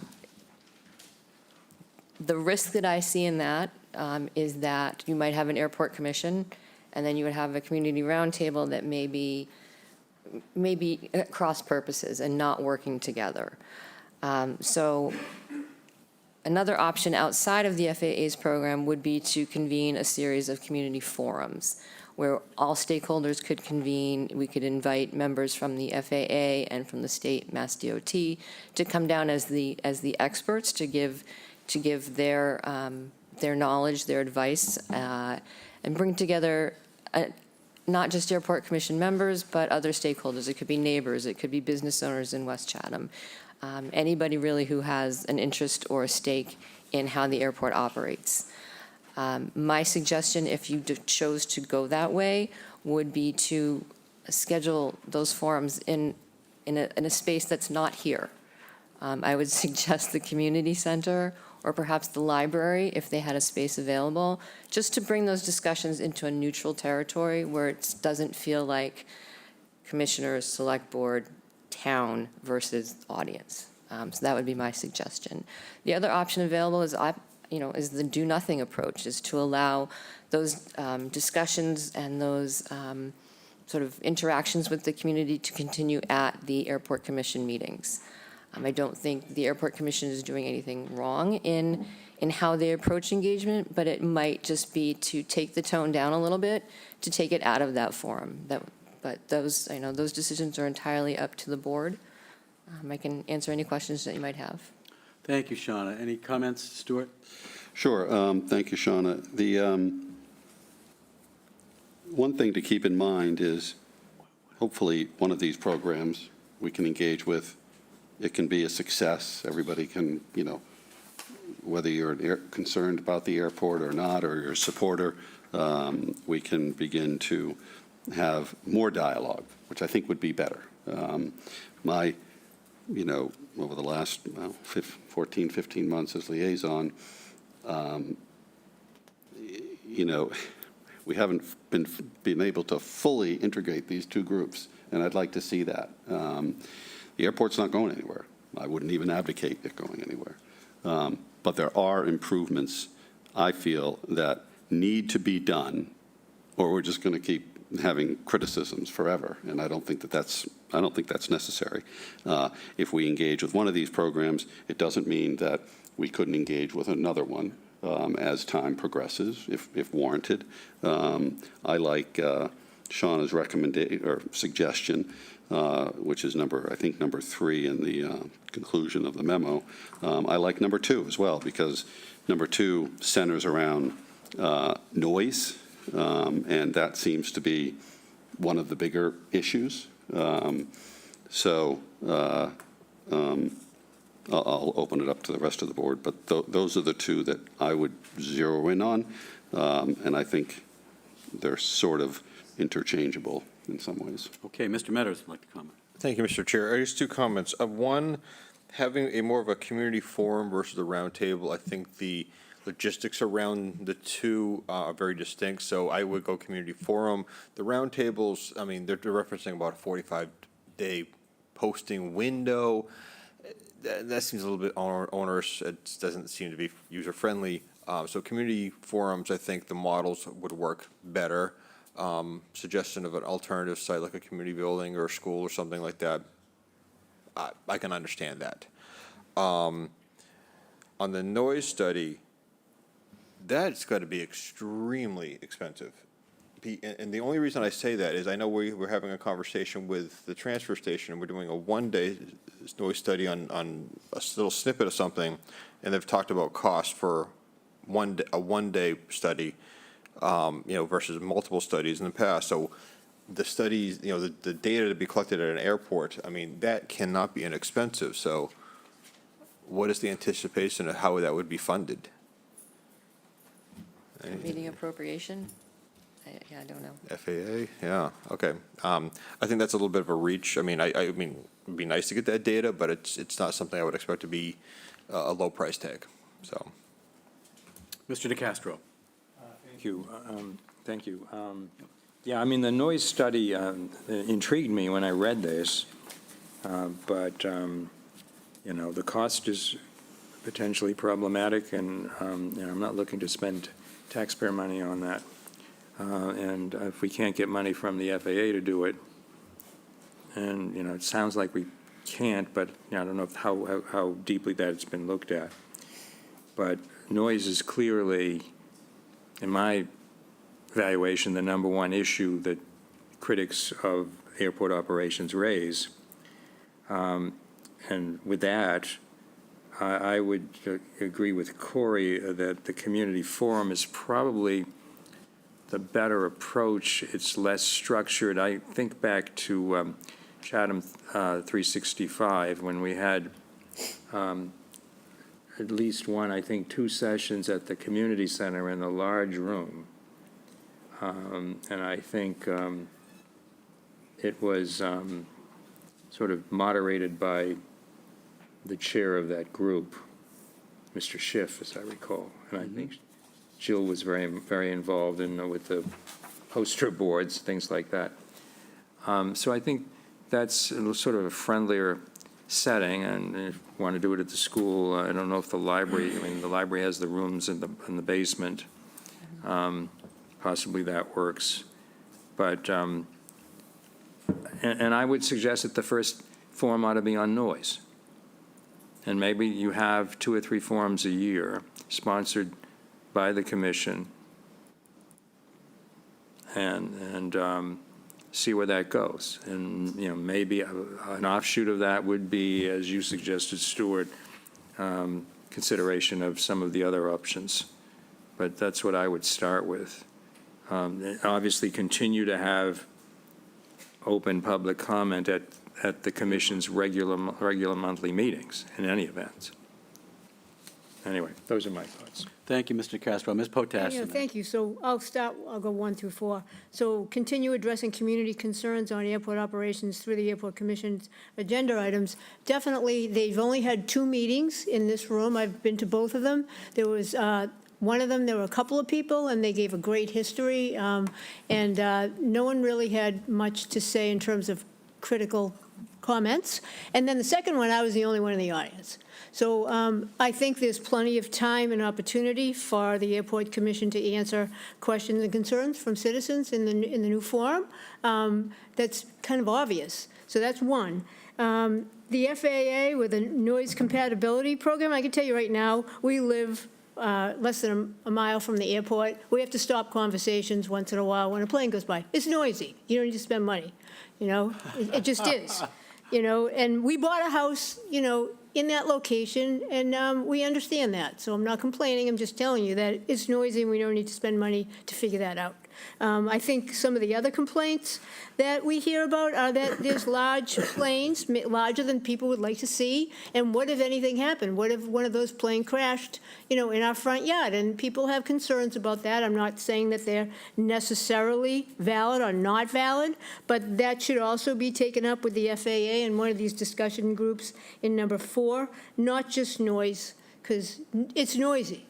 We can talk about it all day, but there are other considerations that people do want to talk about, and I think it's very important to have the FAA there, and so it not be a battle within Chatham.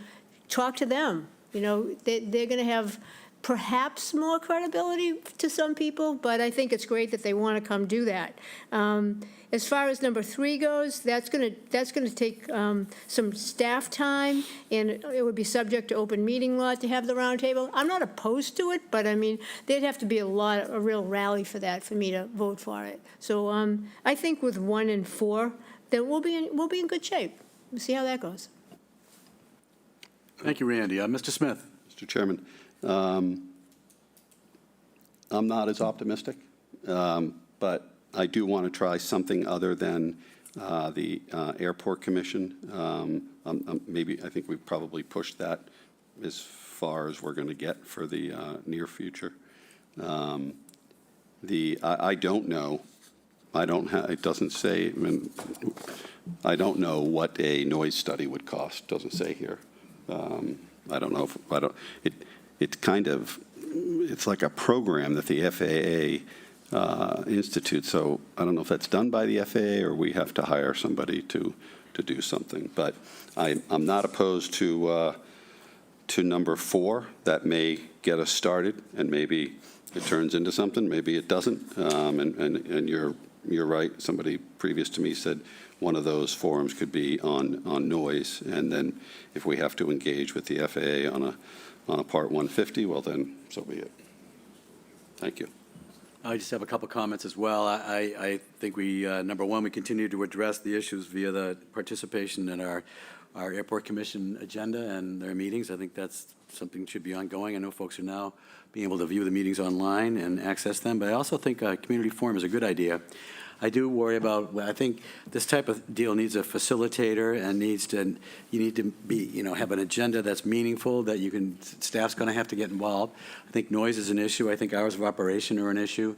Being a good neighbor, all the above. I agree with Randy. I live close by as well, and, it's noisy, but, we have an airport and we live with the noise, and, Pilates are loud and the biplanes are loud, and, it's part of life. It's part of life in West Chatham. It just is.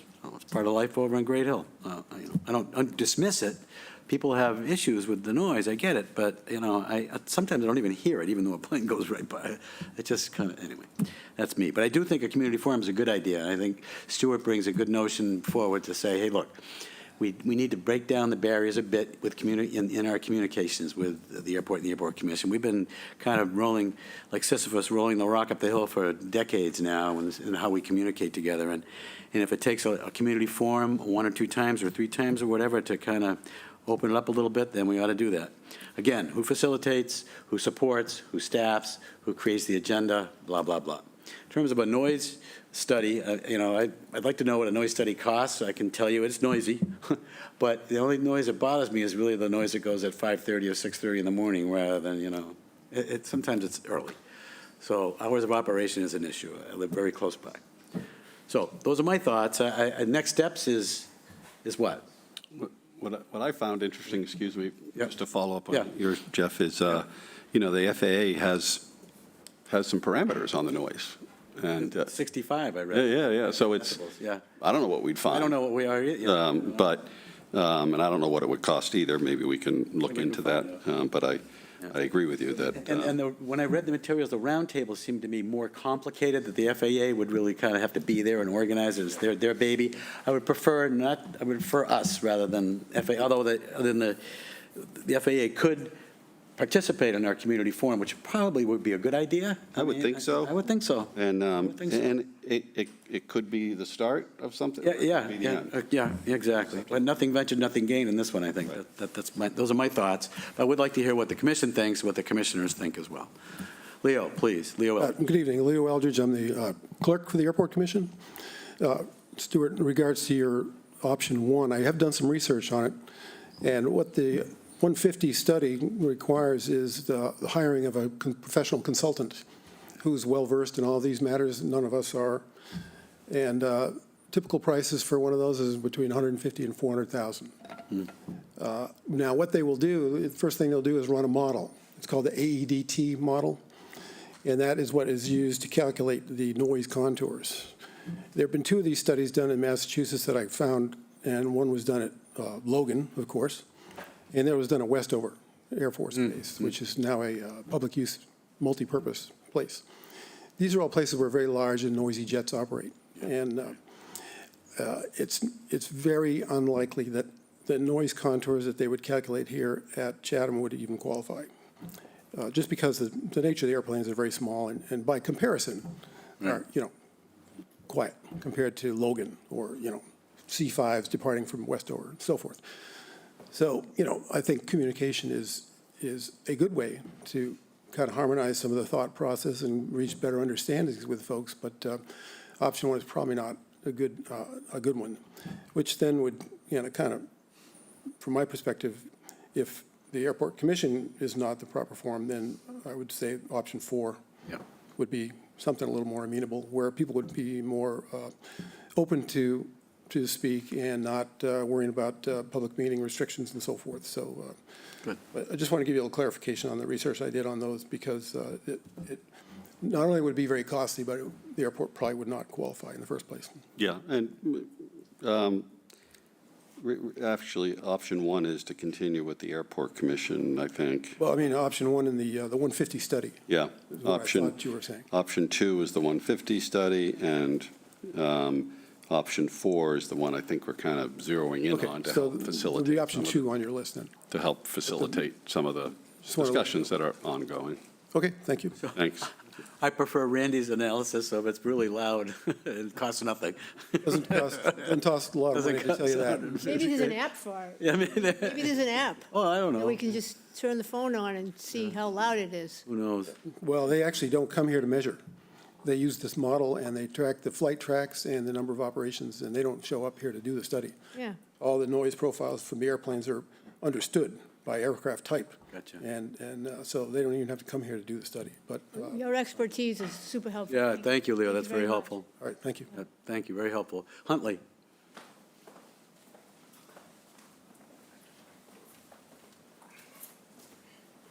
Thank you. I'll try to be brief on this, and I'll start off with number 2.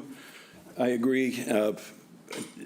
Terry told me that back in the 80s, there was a noise exposure forecast that was done, and that was a busier airport at that time. And the decibel levels were not, as Commissioner Eldridge just mentioned, were not significant enough to go any further with it. Do we have a copy of that anywhere? I don't know. We might. Yeah, so that's in the 1986 Airport Master Plan, so I can excerpt that. But again, basically very similar to what Leo said, that that you're not going to find that the contours are going to even leave the property, and quite frankly, the noise footprint might be very close to what it was in the 80s with the, the Pilatus are maybe perceived as noisy, but they're actually a quieter aircraft than the Beech 58 and some of the other aircraft. Well, I can tell you that Pilatus is a noisy aircraft. I was at Job Lot the other day. I thought it was going to land on the roof of my truck. So I'd probably have a different opinion. Sure. But again, I think to the point of, Commissioner Eldridge's, that, again, you would probably do that noise contour modeling again with the new, basically it's done by a computer. I don't think the methodology's changed since 75, but the methodology would be cleaner printout. But again, I don't think you're going to find that result, that the 65 DNL contour goes even off the property. Thank you, Terry. Yeah, and the roundtable, that's, as you know, as you've noted, it's going to be a very formalized process. So that, I don't think that is one. So we go to 1 and 4. A little history. For number 1, if I had my druthers, I'd like to see that incorporated into the Airport Commission meetings. If you'll remember, back in 2019, just before COVID, that's exactly what the Airport Commission was planning. We were planning to have open forums 2, 3, 4 times a year where we invited specialists in, legal, air traffic control, FAA specialists on environment, whatever the topic might be, noise, whatever. And we were planning that. Of course, then COVID hit, and then we got into the whole thing after COVID and winding down from that, and that kind of got dropped. But it has come up recently in Airport Commission conversation to continue those open forums. So ideally, like I said, I'd like to see a combination of those with an Airport Commission meeting. And I'm more than happy to put it together. I'm more than happy to work with our liaison on that to come up with topics. I think it's a good idea. I'd love to have people come and talk, and getting, experts from whatever area the topic of that particular meeting would be. So yes, I'm all for that. And I'm more than happy to work with it and moving forward. So if we can do that, I'm all for it. Okay, thank you. Mr. Smith? Yeah, it seems like we're kind of zeroing in on number 4. It seems to me we need to find a good mediator and diplomat, because, there's just, sometimes we cross, we're talking past each other. So somebody in a more neutral capacity would be helpful. I frankly think next steps are we charge Sean as our information officer, if you will. I mean, our communications Irene, I like to call her, and Jill and her team to come up with a plan to, and I think we need to do, I do think we need a facilitator that is not a commissioner. Yeah. I think, and I think it would be cool to have the FAA there just to, as it could work, as you noted, or not work, but I think it would be good to have the presence of the FAA, because this is not uncomplicated to use a double negative. We have golden handcuffs here, and there's all sorts of regulations and blah, blah, blah, but folks need to know that, and they need to understand that. They need to touch it, taste it, they need to understand. So I think, we're not going to do it, so I think we need to charge, Jill and her team to come up with a facilitator and a plan going forward to have a series of community forums, or a community forum, or a series of them. So, and I think that's a fair suggestion. So maybe I could make a motion that that the town manager engage with such a plan and a facilitator, and return to the board with a plan of action. Can I just ask a question? Please, Randy. Are we going to pay for the facilitator? I think that may come to pass. I mean, if you're going to get a professional that's going to work, I mean. Yeah, okay, yeah. I think that's a great idea. Okay. So And then, okay, you seconded. Okay. We have a motion and a second. Now I have Mr. Buckley over here. Just a question. Please. Clarification, because I'm trying to make sure I understand. I fully support Stuart's motion, and I think what you're talking about is something away from the setting of a formal Airport Commission meeting. I think that would give it a little bit more. I thought, Huntley, you were talking about that. Well, like I said, if I had my druthers, I would like it incorporated into an Airport Commission meeting for time purposes. People are busy. And we have one meeting that, maybe once, if we have, let's say we have those forums every 2 months, if we can schedule something like that. Well, then, all right, every 2 months at an Airport Commission meeting, we devote it to a forum. Then the time frame for the commissioners is all set. If we want all the commissioners there, I don't know what the format would be. When we first put it together back in 2019, we had one commissioner, plus, actually 2 commissioners were there to facilitate and moderate. And then any guest that we had come in would be the third person, and there would be 3 people plus the public to discuss. I think the sentiment among some members of the board, including myself, is to have like 3 or 4 forums a year, not one every other month. And that it be done separately from the context of a formal commission meeting, and there be a neutral facilitator, and the commission members should, be present. Well, we have to be careful Well, you can. because of a quorum. You can post it as We a, just don't you can post it. post Post it, what we do all the time. When we anticipate a majority of the Okay. board showing up, like we did at the SRAC meeting recently, or the annual summer town meeting, or even the annual meeting of the board, you just post it so that allows your members to speak at those All right. forums. But we're not looking to burden the commission to have a forum on a regular basis. I think the idea is. Well, I said every 2 months. It could be 3 months. I just understand. threw a number out. But I think the idea is to identify particular topics that would be of interest.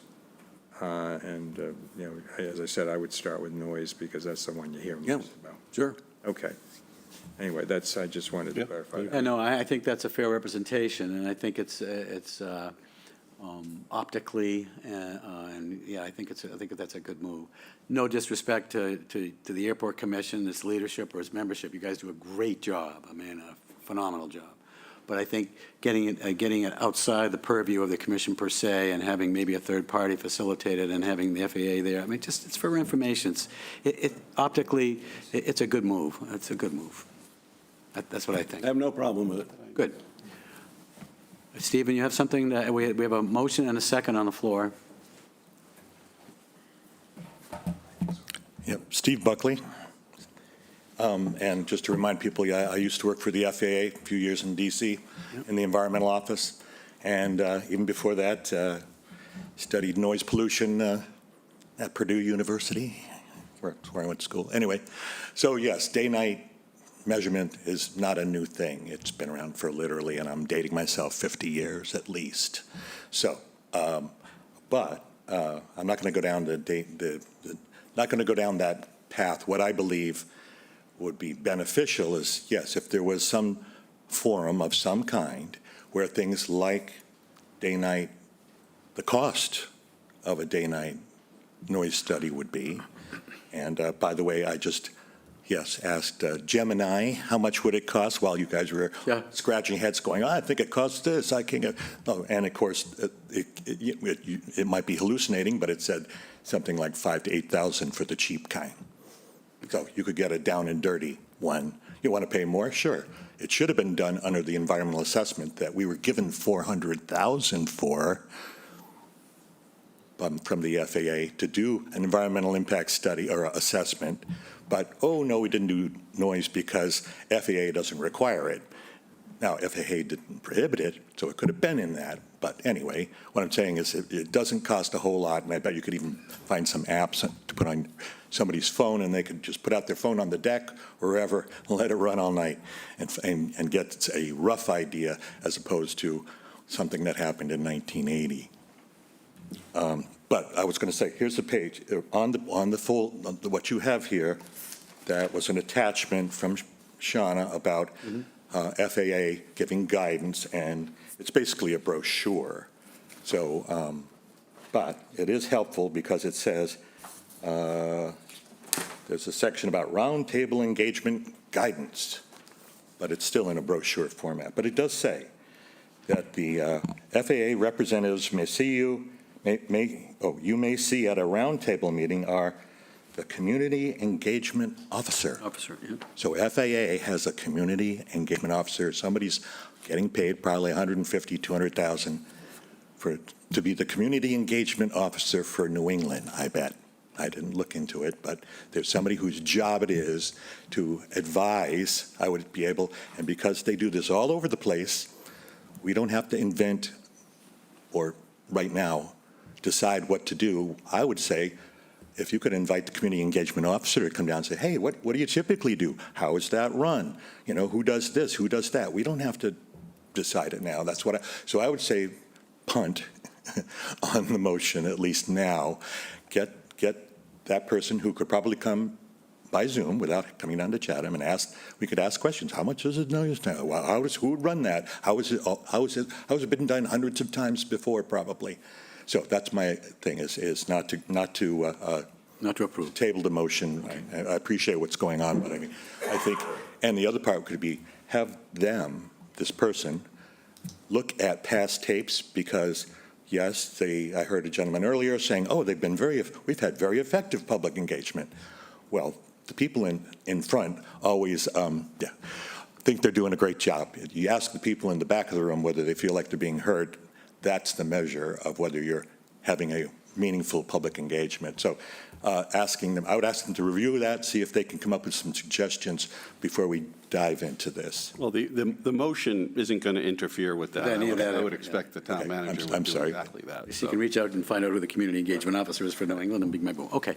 Anyway. Thank you, Stephen. Okay. All righty, we have a motion and a second. Any further discussion? Hearing none. Mr. Smith? Aye. Mr. Castro? Aye. Ms. Potash? Aye. Mr. Metters? Aye. And the chair says aye as well. It passes unanimously. Onward and upward. Our next agenda item, thank you very much to everybody. Our next agenda item is the discussion on developing a Chatham Community Scorecard. This is a agenda item suggested by our Vice Chair, Corey Metters. There was a sample from P-Town in our package. It was fascinating, and we'll turf it off to Corey. I know he's got a little background here that he'd like to review with us, and onward and upward. Thank you, Mr. Chair. So this is something not that I came up with. I was fortunate enough that I was attending a Cape and Island Selectmen Council meeting back in May. One of the guest speakers was the Assistant Town Manager of Provincetown, and during his dialogue, he mentioned this scorecard. It is relatively new to the town of Provincetown, so it is, it's other communities do have this, but this is where I learned it from. And basically, they have a 100-question survey. First segment is pretty much demographics. Do you live here? Do you rent? Do you own? Age, gender, income brackets. This is kind of data collection, and then it gets into specific questions. What what best? Which of the following best describes your current annual household income? What is your primary language? How long have you lived? Well, it's in Provincetown. How long have you lived in Chatham? But it's so on. But basically, we can kind of fine tune this to fit Chatham's needs. I do think, generally speaking, Pretty good. These kind of hit, for the most part, every area of Chatham. Maybe a couple areas that we could kind of fill in the void. But for the most part, I think these questions would be a very helpful tool for the community. It gives us a little more an opportunity for the citizens to kind of check little boxes. And then at the very end of the survey, for the very vast page, there's an open-ended feedback. And in Provincetown, says, what is the one thing that you believe the town of Provincetown is doing well? What is the one thing town could improve on or change? Is there anything that you would like the town leadership to know? So it kind of gauged the checking the box and a kind of more of an open dialogue. So I think this is a very good tool. I'd like to get the input from my colleagues and see if we can maybe fine tune this and consider launching it. I don't know if it's something that would need to be done every 3 years, every 2 years. I mean, that's another part of the dialogue. I think Provincetown was going to do it about every 3 years. I don't recommend us doing it every year, but just kind of launching it out there, giving it, a good run at it, and see what we can collect and see what we can learn. So. Corey, thank you for bringing this forward. I thought it was great. I mean, I was pretty impressed. And the sections do match up pretty well with what we want to know about, to get feedback in Chatham. So I'd be in favor of its distribution, and I look forward to, well, maybe not, but I look forward to the results. I don't. Randy, any thoughts there? Yeah, so I think it's a great idea to put something like this out. I think that, not to sound critical, but to be critical, it's too long, first of all. And I don't like the personal questions at the beginning at all. I don't think it matters what their sexual orientation is or even necessarily their age. I just think they should talk about town services and what their feelings are about them, and that's about it. And the other thing that I think is too long is where it says very satisfied, somewhat satisfied, neither satisfied nor dissatisfied, somewhat satisfied, very dissatisfied, not applicable, too many things. Just, do you like it or you don't? And pretty much. I sort of agree with you, Randy, in part, but in some sections I disagree. I would like to know about year-round and seasonal how long you've lived here, whether you're on. No, some of the- yeah, rental, how secure do you feel in your current housing? I mean, that's important for us to know. Gender identity and all that stuff, I could care, I don't care. Yeah, I just meant the more personal questions. I didn't think were necessary. And people they don't like to do that anyway. Right. You know? But I think it's a great idea to see I what do people's too. thoughts are. I kind of do that on my own, ask them, what services would you like? What do you think's missing? So I think this is an excellent way to organize it. Yeah. Okay, well, the next, it's always next steps with me, but next steps, if we like it, who do we charge with it, who organizes it, who parses it, how do we distribute it, blah, blah, blah. Yeah, Mr. Smith. thank you, Mr. Chair. I mean, I agree with Randy's thoughts. I'm not sure that personal stuff is really important.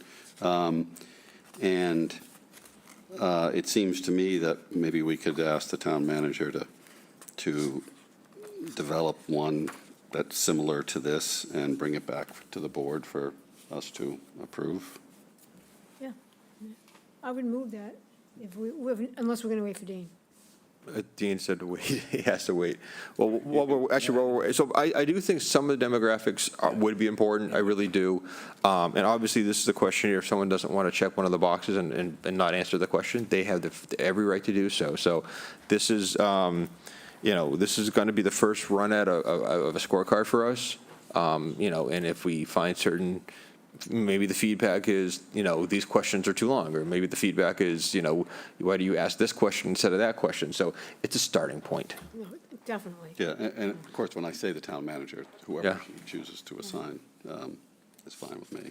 And I know the assistant town manager down in Provincetown. I worked with him on a project, and I think he usually has the right take on things. Dan Ravello, is it? Yes, Yep. yes. Yep, that's in the memo, yeah. We could remove all references to the board. That would be fine. Yeah, that'd be great. Yeah. Mr. Nacastro. Mr. Chairman, I Yes. understand there's a motion on the table. What is the motion? To wait for Dean. To wait for you.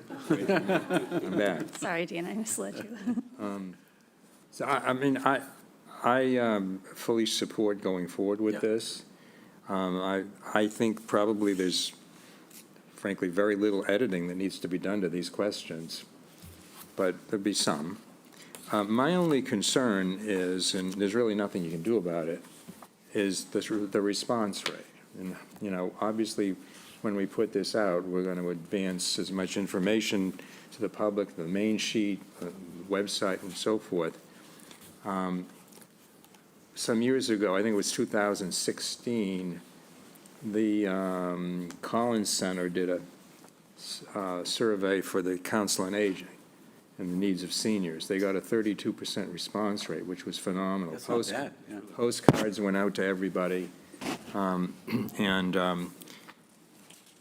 We know that people who feel passionately, either positively or negatively, are going to respond. And we just need to understand whatever comes back in terms of satisfaction.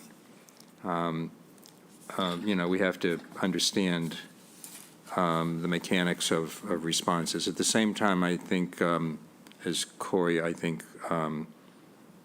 probably articulated when I was outside of the room, that the type of information we're going to get is going to help the town going forward in terms of identifying areas for improvement or enhancement and so forth. So that's it. Well, thank you, Dean. We have a motion. Elaine, you have your hand up on this one? Yes, I do. Thank you, Elaine Gibbs. Yep. First of all, my understanding, when you've done this before, there's some company that analyzes all the data and then makes charts and graphs and all kinds of things. Is that what's going to be done with this, and how much is that going to cost? Is that part of it? I assume that's what, somebody's got to do something with the data and collate it. I'll turf it to Shauna. So if it is released through our website, we have a section on our website that can handle surveys. We've done 2 for the Energy and Climate Action Committee.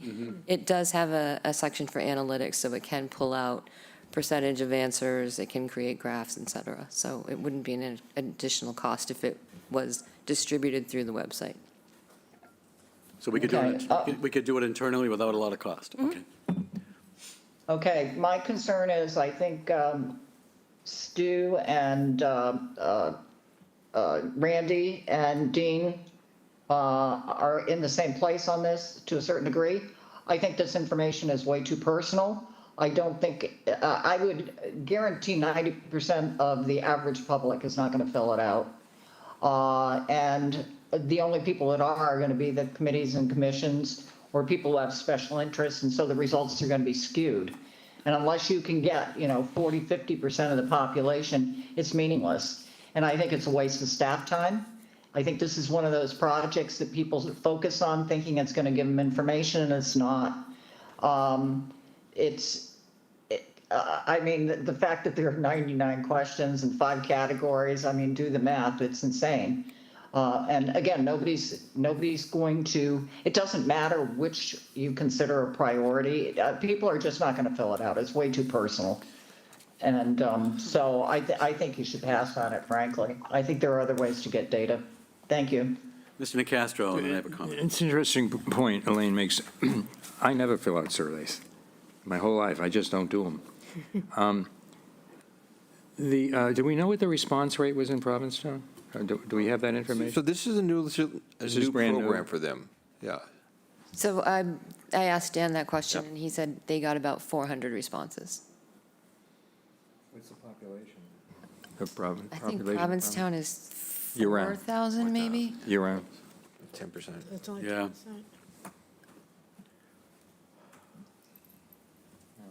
10%. What's their summer population? It must be like 35,000 or something. Yeah, I think he mentioned in the last meeting, they estimate 35 to 37. Well, I'll be blunt. I mean, I've been on this board for a long time. People give us input through the town website, in person, phone calls, emails, whatever. Some people are very applauding what we do. Some people are critical of what we do. This, I look at it, I mean, we can maybe tone it down to less questions, thin out some of the demographics. My thought process is, if we don't do this, we're not going to gain anything. I think this has an opportunity to give us better tools to do a better job that we get criticized for, frankly. So I'm looking to improve how I can do my job better, how the next select board member does better. We're identifying each individual department. As time progresses, we'll know if certain departments are tracking really well or certain departments are the ones who are having the hiccups. This is a potential model to help us. So I'm very supportive of this. I think it was worth a try. I'm not going to die on my sword over this, but I do think this has merit. So, Happy to bring a draft revised edition back to you at your next meeting. I think that's fine. Okay. If there's a general consensus to do that? Yes, but, I mean, if we can do this for free. Yeah, and for free. I mean, Eliminate the demographic questions. Those are questions people don't want to answer. yeah, they don't want to. Reduce the number of questions maybe to 30? Yeah. 30 to 50? I don't know, whatever. 50, whatever. And we take a look at the draft. Ms. Potash, And also reduce the number of choices people have for each question, so we can really get a hint. input from perhaps Corey and others, and see what we can winnow it down to. I think it could be value added, nothing ventured, nothing gained. It could be value added. It could give us information that would be helpful and informative. So, consensus, we good? You're good. Okay. All right, moving on. Next item is the review of the committee handbook. Select Board Member Smith has been working assiduously on the committee handbook. I'm struggling with the process and how we're going to plow through this. There are a lot of edits, and a lot of work has gone into this document over a prolonged period of time. I know Stuart's been working on it, and Julie, his wife's been working on it, and been vetted it here and there. So I don't know whether I really don't want to go page by page tonight, but I think that, and you can disagree with me or you can agree with me, but I think that we may have edits that we have edits. We could submit those edits to Kathy or Shauna and compile them and come back with a document that includes all our edits, but not have a special meeting to focus on it. Carve out a meeting to focus on it. Yeah, I mean, I think you're right in that Okay. it's probably too much to handle tonight. And you might want a little bit more time to read it. The editing could be tricky, but I guess we'd all, well, you all would edit it, and then it would Yeah, I mean, somehow come back. I haven't got 1,000 edits, but I have some you know, and Well- I think the edits should be discussed. The ones I have, I want discussion on. Okay, and then next to the edits would be the person's name, and then we'd know Yep, where to, yep. I mean, So fine with me. Is that okay? Yeah, Okay, yeah. because I think that, okay. I'm supportive of Nicastro. that. I went through it, I have some edits. Some of them are I'd be shocked if you did not have an edit. Some of them are just proofing edits, a couple are substantive. And I think if you could, Kathy could send us an electronic version, and then we can add ours with our name, our initials. How would we do that, or do you do that?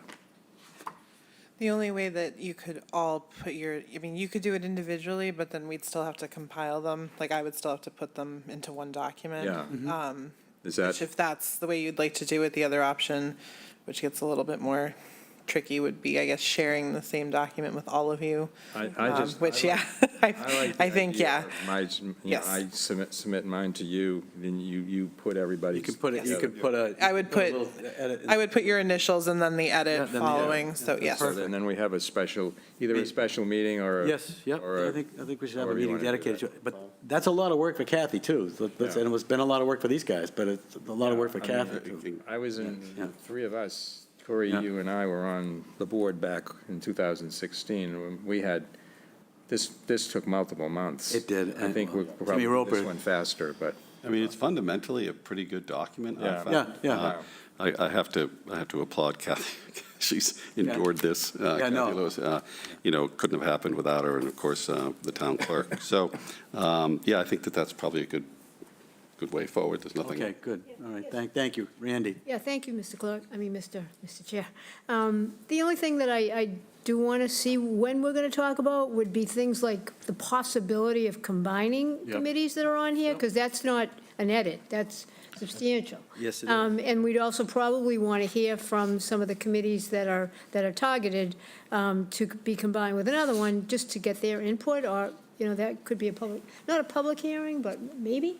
I don't think we should just do that and disregard their opinions on it.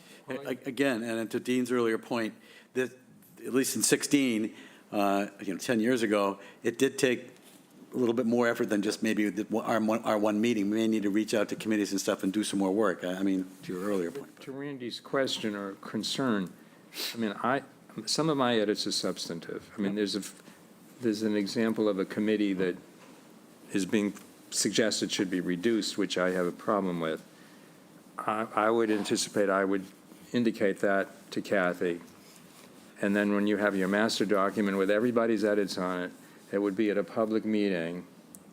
And when we get to the issue of committees, you know, I guess we would Let them know. notify the committee chairs that, hey, this is coming up. And typically, we reorganize, or the time to reorganize and reduce committees is in September. Right. Yeah, I was Do just the going to committee remind the review. board, you do the committee review as well, and I don't know if you'd want to combine the two, because the discussion about combining committees and reducing and suggestion. increasing membership has typically happened during that period and those discussions. The handbook, you know, while, you know, sitting with Stuart and the town clerk, you know, we discussed, those were some of Stuart's suggestions, so I incorporated them into the edit, but typically, the board has discussed those types of things at that, like, annual committee review. So that's another option to It consider. would be a good, it would fit Precursor. together well, but it would delay things for a couple of months. But, hey, we're almost into August anyway.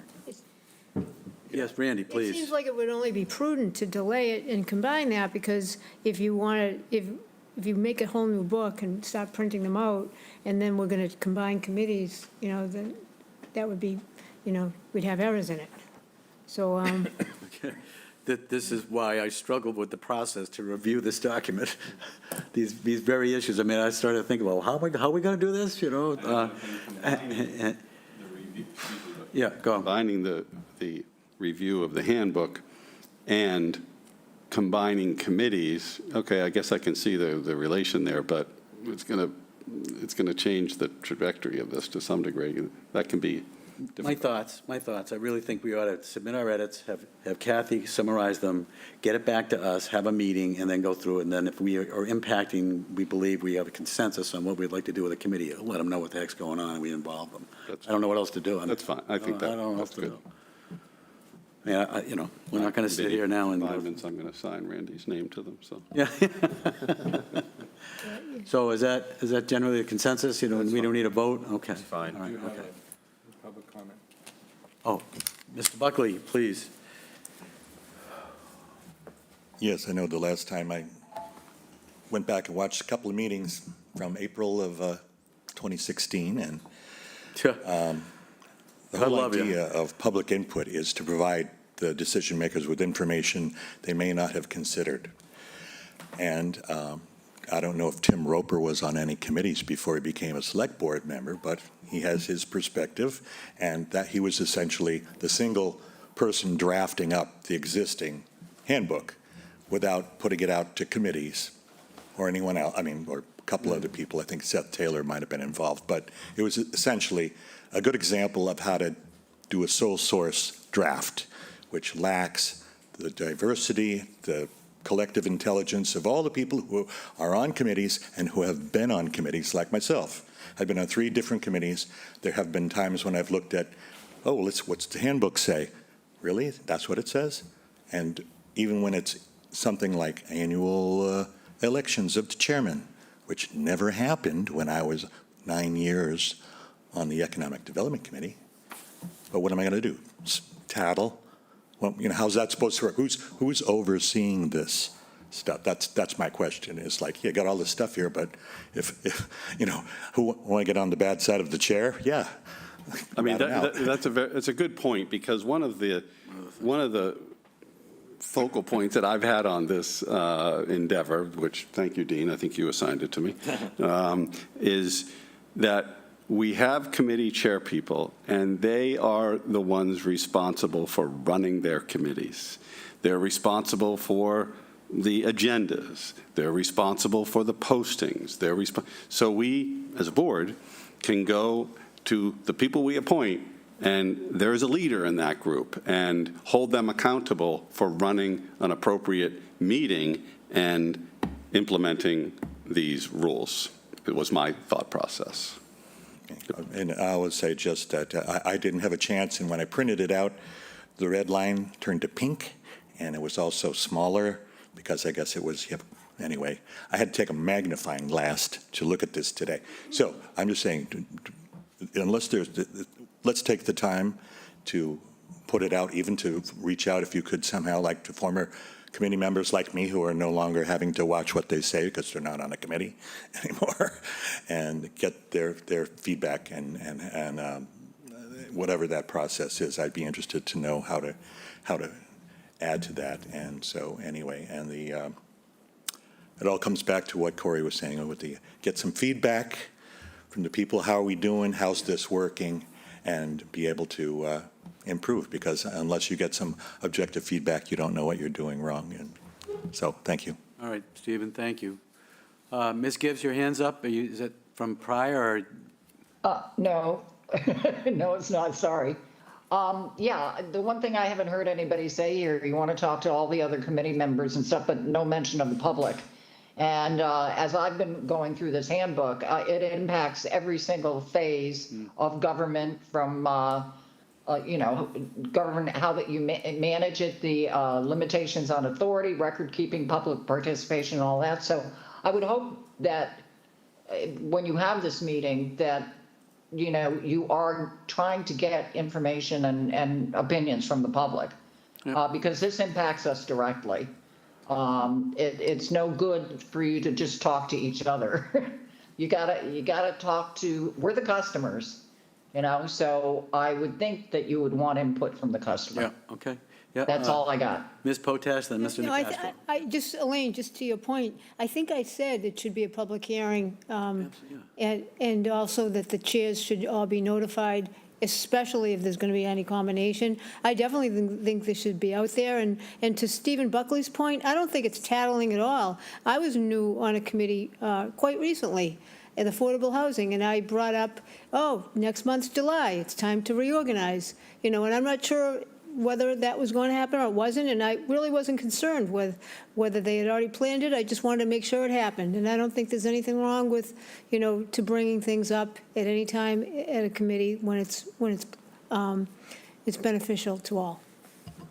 Thank you, Randy. My only point, I'm sorry, my only point was the timing of it. If there's just one public hearing at the end, most of the work's been done. I'm just saying that it would be great to get public input, to ask people if they've got opinions on things, to get it to you before you come out with the final draft in a public hearing. It's a little, I found public hearings, it's pretty much too late at that point to make any changes. So, Okay. All right, that's all.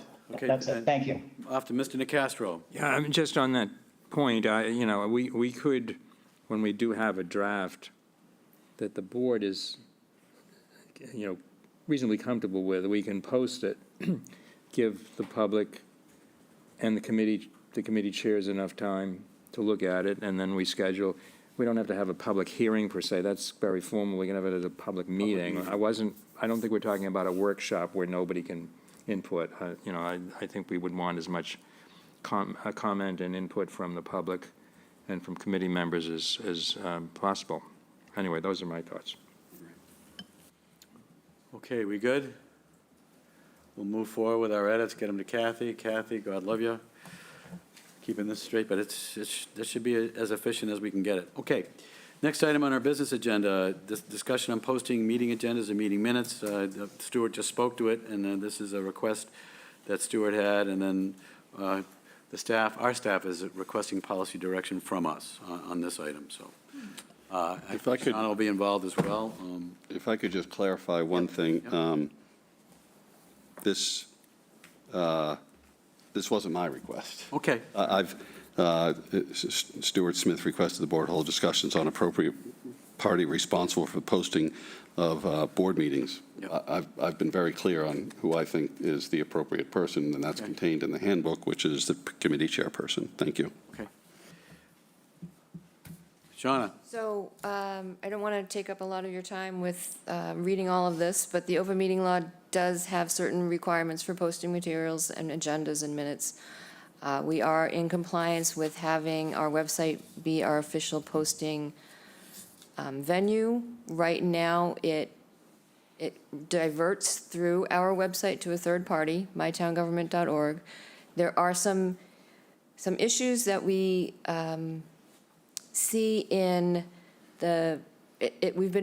we haven't had major problems so far, which is great, but moving forward, there are some accessibility compliance issues that are coming up that we need to make sure that we're in compliance with. We're not entirely sure that the third-party site is in compliance or will be in compliance with those regulations. So staff is recommending that we move to a module on our website that is specifically for agenda postings, managing minutes, creating agenda reports. It's very comprehensive. It would be searchable on our website, which the third-party postings right now are very difficult to search, and that has been a request from the public for some time to make it easier to find meeting minutes, agendas by topic. So if we move to this platform, that would be easier.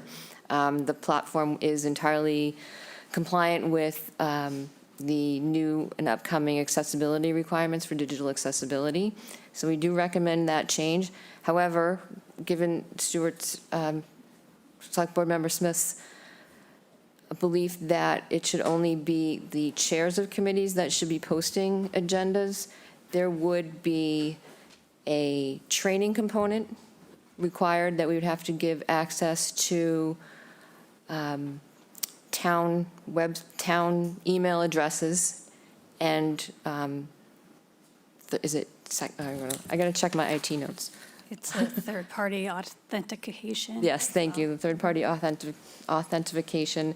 There's definitely, IT manager Ryan counted up 74 boards, committees, task forces, and subcommittees, And if there was a chair for each of those responsible for posting, the licensing cost could be about $14,800 a year, depending on how many individual chairs would need access. So we need some direction from the board as to if we continue to allow staff liaisons to post agendas. Obviously, they already have town email addresses. We wouldn't need to have an additional cost. Or if the direction is to have chairs responsible for that posting, we do need to set up some training and get their email addresses set up so that they would be able to do that in the system. Okay, I think we have some thoughts here. Mr. Metters, please. Thank you. Gosh, a bunch of questions, actually. No, I appreciate Stuart's point of having someone responsible, who would we go to? So my first question is actually to Stuart. When we talk about responsibility for posting agendas, do you find any delineation between our regulatory committees and our advisory committees? Because I'm wondering, the regulatory committees, we're very structured, very committed, meet on a regular schedule. Some of our advisory committees, some are meeting monthly, some are meeting every other week. If the chair's not there, are we going to assign the vice chair? Some committees, don't even have a vice chair. I hate to say this officially, but so I'm just trying to think of the logistics of it. Do you have any difference between the two categories? Yeah, and this is kind of a complicated memo, so it may take a little bit. But that being said, currently it is the responsibility of the chair people to do that. Now, I'm not, and I spoke to Jill about this, but I'm not opposed to mechanically, if the chairperson wants to have a liaison help, a staff person, I don't have a problem with that. But I do understand chain of command, and we have to have somebody who's responsible to these committees, and that's the chairperson. I mean, there isn't anyone else. I, as a select board member, don't want to have to go to some staff person, by the way, that I don't appoint. That's done by the town manager. When it comes to dealing with the committees who we oversee and appoint. It goes back to, and you're probably tired of hearing me say it, but it goes back to chain of command, and it goes back to accountability and checks and balances. And the charter was set up that the Board of Selectmen is responsible for the appointment and the oversight of the committees. It's not anyone else, and I don't want that chain confused. So if Committee A chairperson says, I'm going to have my staff liaison do the postings, I guess I don't have a particular problem with that, but I don't want there to be a debate between that staff person and the chairperson as to agenda items, and the fact whether a meeting gets posted or not. It's an absolute. It's up to the chairperson. It is not controlled by staff. It's a very important component of our charter. Now, that being said, I had if you have any other comments, but I had a couple of questions. No, I appreciate that, because I think that goes back to, who's going to be doing the mechanically, who the individual is actually going to post it, physically be posting it, which would be back down to staff. And staff, we have several staff liaisons, several staff personnel that are liaisons to multiple committees. So that would reduce the number of all these licenses and everything, so. Well, to get to the licenses, the town currently has a program that we use for this. It doesn't cost $14,000. I don't know why we're going to a more expensive program. This one, from my information here, is compatible with ADA. So I don't think that has been fully vetted. The other thing is, it was stated in the memo that something about that the current program is not hack-proof.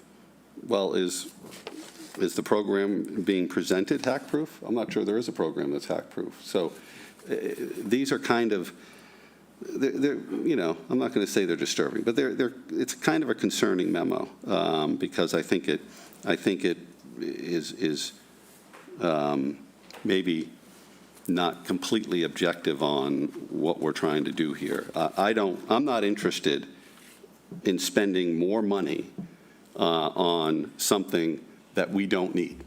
And the current program, maybe the town clerk can speak to this, but the current program, you know, I'm seeing numbers of, well, it's almost zero, but it was $100 one year.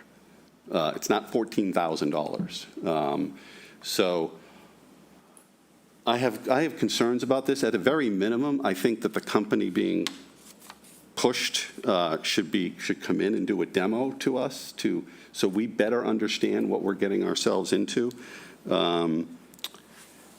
One of the critical questions, and I think that this is important from a historical standpoint, but what happens to the old minutes and records of the committees and boards? What happens to all those years and years of records? Shauna? So in preparation for a change, the IT department has been working with the current third-party vendor to capture all of that information. So it has been brought over into our archives, if you will. That would then be available, searchable through our website. Yeah, you know, I'm not sure I'm particularly comfortable with that. But that's for, I think we should go to some other board members on some of their questions. But the other thing is, this, we did, as you point out, doesn't exactly say this in the memo, but I think for clarity, in 2012, the town did accept the online posting. So we already have that. I will defer to the other boards at the moment, the other board members at the moment. Thank you. Mr. Nacastro, and we can go around the table here. Yeah, thank you, Mr. Chairman. Just a couple of things. I mean, I'm less focused on, you know, changing the module or not. I like the idea of having somebody come in and give us a demo of what it does. It sounds like it might be more searchable, search-friendly than what we have currently. I'd be interested in knowing what other towns, some of our sister towns, are doing. I wanted, you know, and it may be that in terms of ADA, assuring that we're ADA compliant, I don't know whether this has been run by town council or not. It sounds like the person, there's just one individual that runs the current system. Yes. And he sort of says, yeah, I think it's okay, but it might be worth getting our opinion from town council, or have a town council look at it and advise us that that's consistent and within what we're paying town council for. I want to focus on the issue of the posting, because unless there's another place, it's in the draft of the committee handbook as an addition that notice of the public meeting must be posted by the chair or other designated member. Is it in the existing,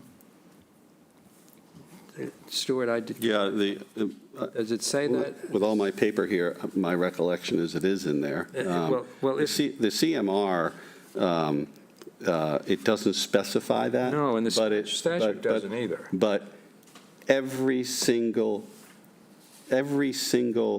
other piece of information and responsibility that goes to a committee or board is identified there, and it's always the chairperson. I fully agree with, you know, the importance of having the chair as the responsible and accountable person. It's just the posting issue that I'm concerned about, because if we got 74, God, that's too many committees. I'm sorry, it is. We should have no more than 40 or 50. But that's not going to happen in my time on this board. If you have that many committees, and some people are probably chairs of multiple committees, they're probably not going to want to do that. But even if they should be expected to do what they're tasked to do. But they're not always available. I mean, some of them take off for a couple of months in the cold weather, and there's a vice chair, and, they're communicating by phone with a staff liaison. And this is sort of one of the edits that I was going to make to Kathy on the handbook, that the open meeting law says it's the public body that has to post the notice. Okay, so I would task the chair with being responsible for posting the notice, but that the staff liaison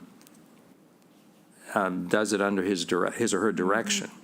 Yeah. And the chair prepares the agenda. Yes, Maybe the and- staff liaison can work with them on, what Right. topics are of interest. I mean, clearly, the staff liaison is not the public body.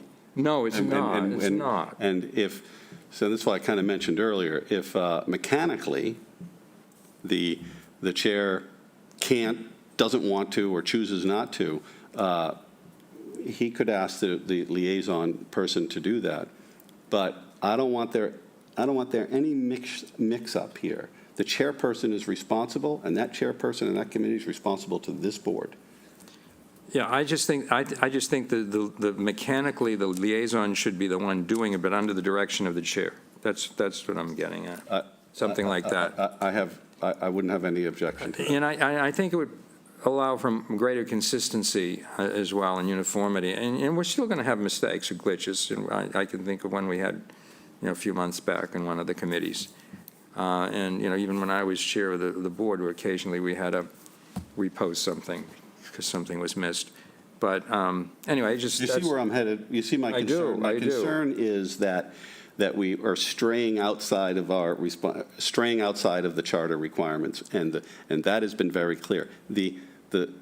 I don't want the staff liaison, I don't want the town manager running our committees. No, they shouldn't. They shouldn't be doing that. They're there as facilitators. That has happened in the past. During my tenure, I can give you horror stories that should not have happened. Yeah. And I want to make sure, I've been assured that's not continuing. But that. Yeah, I think most chairs look upon the staff liaison as a helpmate in preparing the committee's agenda, getting the work processed, and that's the model that should be in place. But that's all. Those are the points I wanted to make on that, and I guess I'll, effectuate that in my edits on the committee handbook. But as far as the module, I think I'd like to get a little more information. I know that the staff has been working on this, because Jill has mentioned this to me a few times, and it may be advantageous, may very well be advantageous to make this transition, but it'd be nice to get a show and tell. I'd like to know, I think you're right. I think we should get a show and tell from the prospective company and the one that we have now.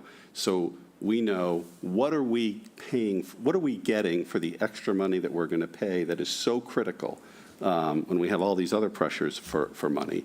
And if it's critical, I'm on board. I get it. But I don't like to change horses just for the sake of changing horses and spending more money for it, unless those changes are significant enough to justify it. Okay, Randy, a comment on this one? I would just say that with my experience, and I've been a chair, I've been vice chair, I definitely think that I've always had, and I've always seen with other committees, staff talks to the chairs, and they discuss the agenda, and staff post the agenda. And with, like, the HBDC and Historic, ZBA, Board of Health, some staff becomes aware of what needs to go on the agenda, because those are things that are teed up, and they're time sensitive, especially with ZBA. They have to get posted, and it has to be done within, I think it's 60 days, or else the person is going to get, their application is allowed. Yeah. So absolutely, staff should be the one posting it. I would never have even wanted to learn how to Well, post. that transition Yeah. has probably happened during your tenure in this community. But prior to that. Yeah, well, I don't know anything Prior else, to that, but, it has always been the chairperson's responsibility. Okay. And if, like I said, mechanically, as long as the chairperson authorizes it, I don't have any trouble with it, as long as that's the extent of the involvement, that the control goes just as we think it goes, and that is the chairperson, the committee, he or she runs that committee, and they're responsible to this board. Right. And I don't disagree with any of that, but I don't think we could function without staff. I just don't. Oh, I think we could. We always did. Okay? Well, Mr. Meadows, do you have any comments on this one? I think what Dean described is, I have no issue with the chair being responsible for his or her committee. I have no issue with the chair on appointing the staff liaison to post the meeting's agenda. The chair is responsible for the meeting, responsible for the agenda, and if they want to work with the staff to have it posted, that's fine with me. Fine with me.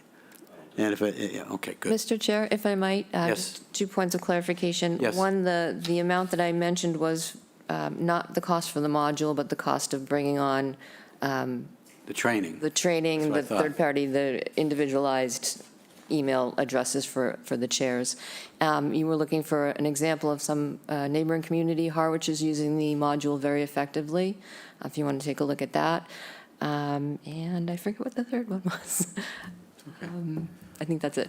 Do we know what the cost of this is? I Off mean, the top of my head, I don't. well, they It's, can bring it, when they do their dissertation, they can tell us what the cost is. yeah. You good? Yeah. You good? Yeah, no, I'm good. I mean, we've hit the points. I mean, if we can, do staff, they're doing the facilitating of the physical input, but recognizing that all the chairs are the ultimate responsibility for telling what the agenda is, running the committees, et cetera, et cetera.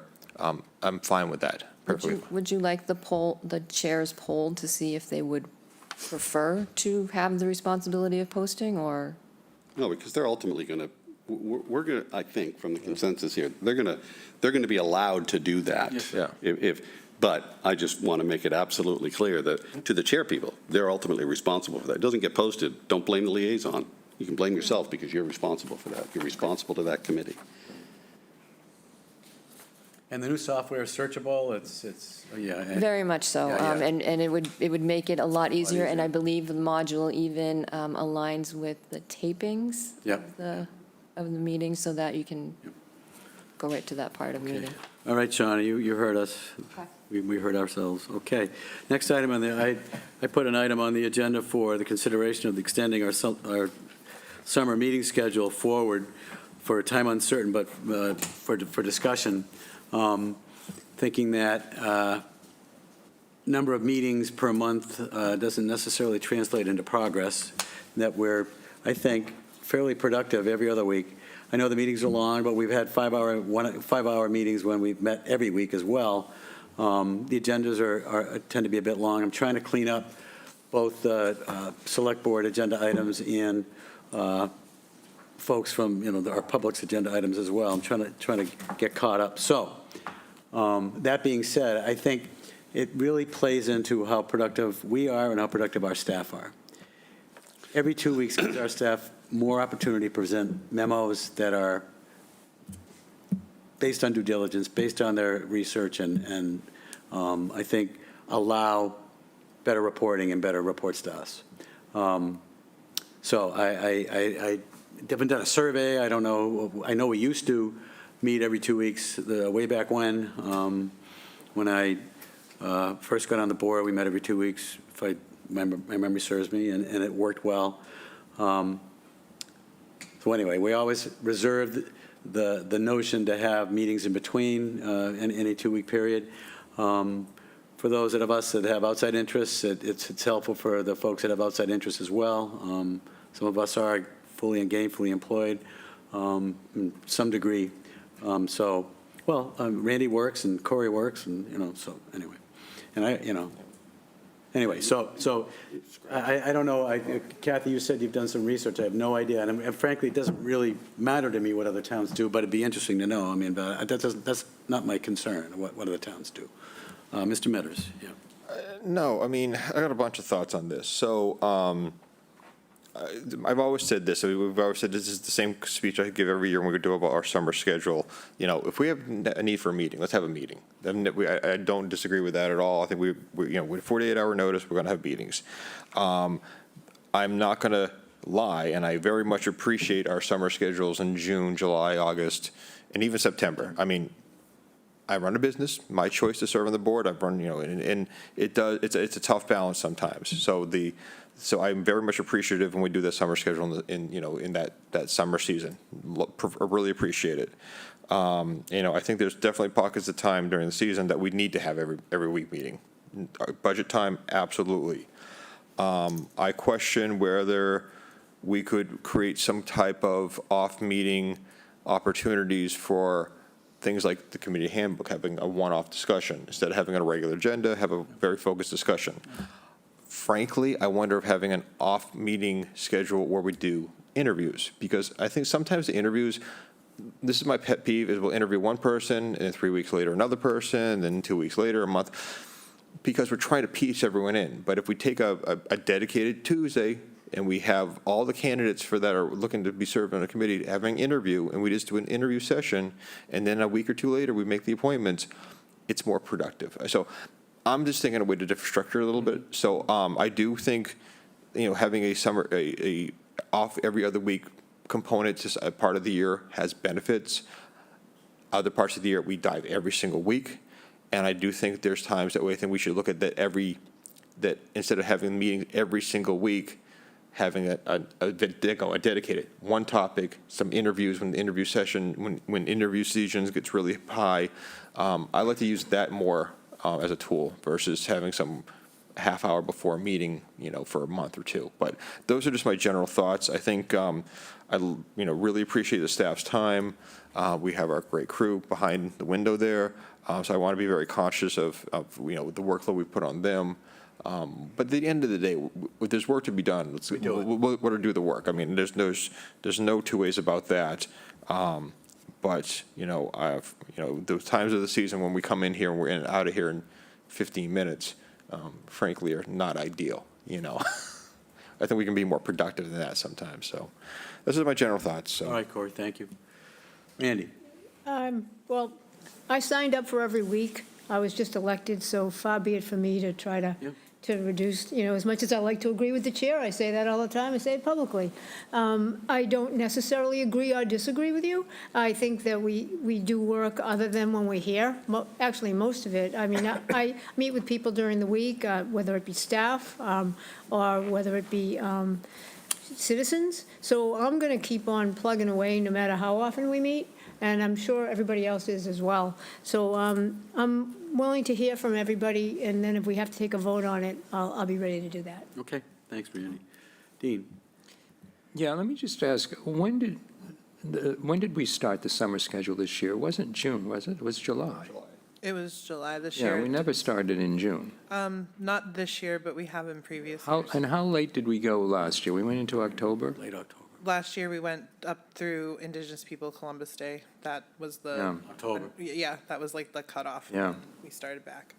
I mean, let me just say, without proposing this, that in my time on this board, I think this board could actually function efficiently and effectively if we met every 2 weeks all year long. I'm not proposing that. I just think that's a fact from what I've seen. And what, the public doesn't see generally, some of them do because there are some folks that monitor a lot of the other the committee meetings that we all attend, is the work that's done in between meetings when select board members attend committee meetings where they serve as liaison, whether they do it virtually or whether they do it in person. And there's a lot of in-between meetings in terms of contact, communications with constituents. I mean, I don't know. I guess I don't have terribly strong feelings either way on this. I think probably, I would hope that if we had a 2-week span between meetings, the quality of the staff reports would be advantaged because they have a little more time to put it together and consult with whomever you needed to consult with. And I don't mean that by that comment to suggest that what we're getting isn't up to par, because I think it has been. But, I guess the question is that I would ask of the chair is how far into the future do you want this to extend? I mean, do you want it to extend to the beginning of the budget process? And when is that? Is that usually the budget hearings that we conduct are in January. January? Yes, you'll have your budget summit this year. It's scheduled for October 13th. That's the That's summit. usually, that's usually the kickoff for the budget. But the board itself doesn't really take up the budget presentations until you make your January. After Christmas. Right, we'll have some discussions. I think that the board wanted to have a discussion about capital projects before the formal submission, but Yeah. yes, it takes the departments to actually submit it and for us to go through our internal review. Yeah. I mean, and just in line with what Corey said earlier, whatever the schedule is, we can always call emergency meetings. We've done it. We've called emergency, I've done it when I was chair. We've called them at 8 o'clock in the morning when you had to get a document approved or something. And I really would prefer to have interviews on separate days and not before meetings. Look at today, this was great. This is, it was wonderful. We interviewed 5 people. We had 2 other people we all know apply, and we made the appointment tonight. My God, that was really efficient. But, still, we had to come here at 4:30, and here it is 8:45. So I'd rather see that on a separate day, but I don't know. I guess I would wait for a motion to be offered and then decide how I will vote for it. I'm certainly open to some sort of extension, but I'm not sure where to stop, where to end it. Jill, I ask you for your perspective from the staff's perspective. Sorry, Mr. Chair. Oh, I'm sorry, Mr. Stuart would Smith, like I'm to speak sorry. before It's me. okay. No, I didn't see you. I'm the outlier. You can do that. I've been an outlier too. I mean, a couple of thoughts. One was I distinctly remember a few months ago, it was in the spring, that we talked about, and I think, Dean, you commented on it, about starting the budget process a little bit earlier to get maybe a preview and maybe some discussion taking place so the town manager knows what direction to go to in the budget priorities and what have you, because it seems, I personally believe that the budget process starts way too late for the select board. And that needs to start earlier. And I think we talked about having a meeting later in August.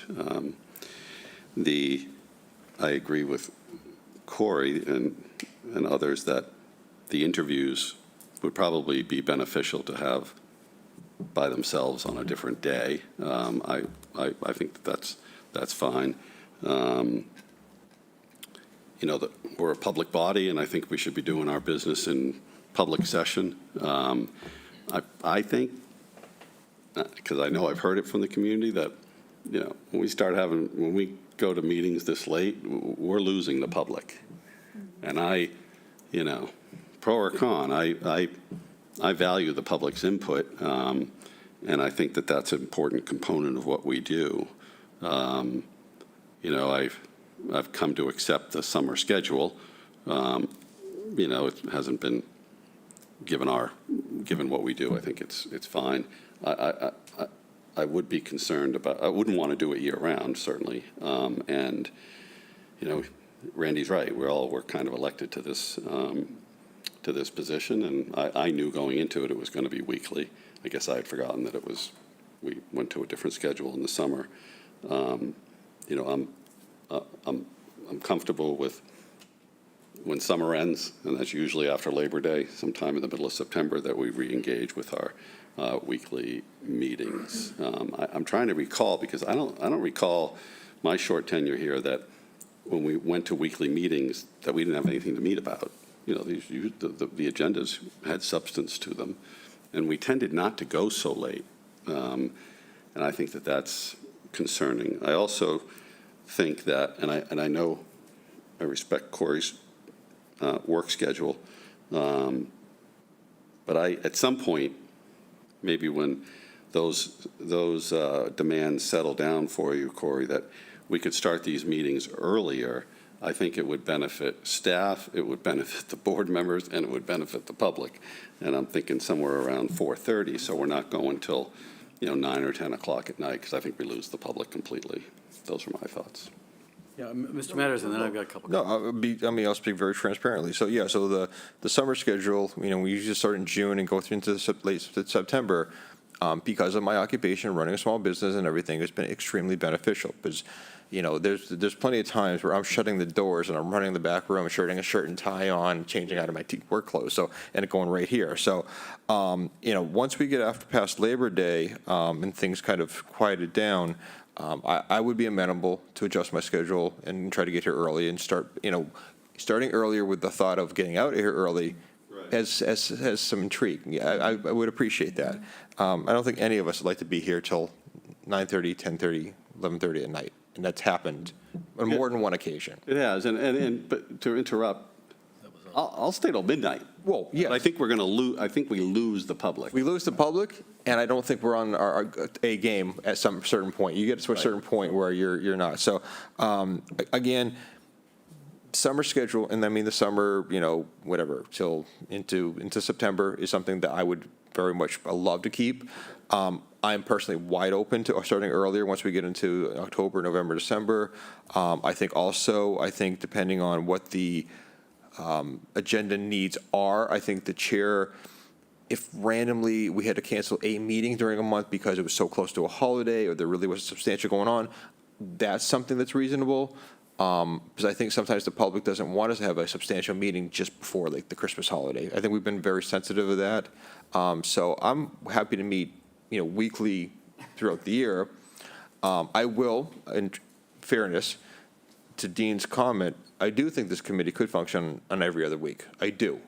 But when I was elected, the assumption was every week. I have no problem with that.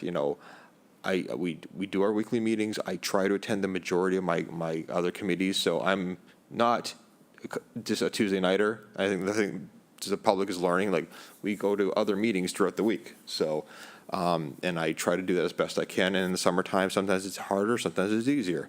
But I think at the end of the day, we're doing the work. So if there's a way to find that we don't have these marathon meetings, love it. Love it. So. Thank you, Corey. I'm just going to turf it to Jill for her input. Thank you, Mr. Chair.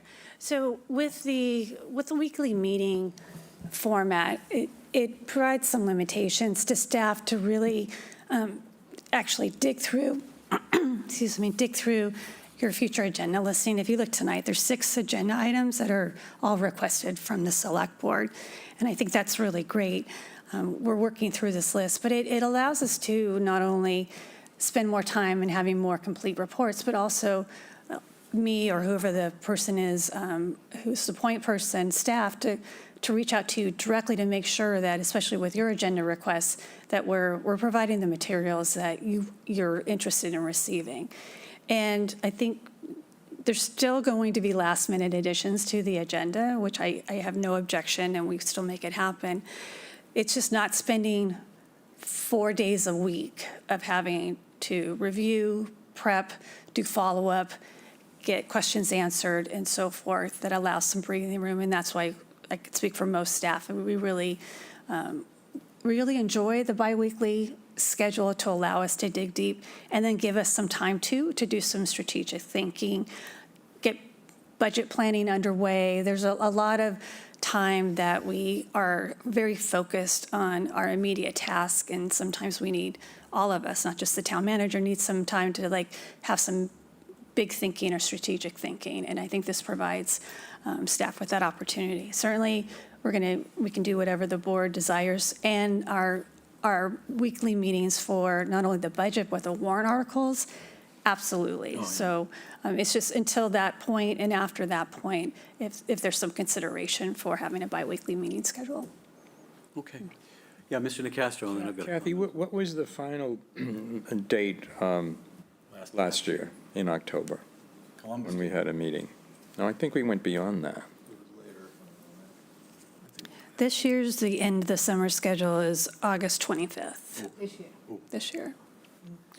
And For last year, it was, sorry, I'm just trying to get there. You commenced weekly meetings again September 30th last year. So we didn't go into October. No, and in 2024, 2024 is when you went into October, and that started October 8th, which again was around the holiday, so, We restarted on October 8th. yes, and in 2023,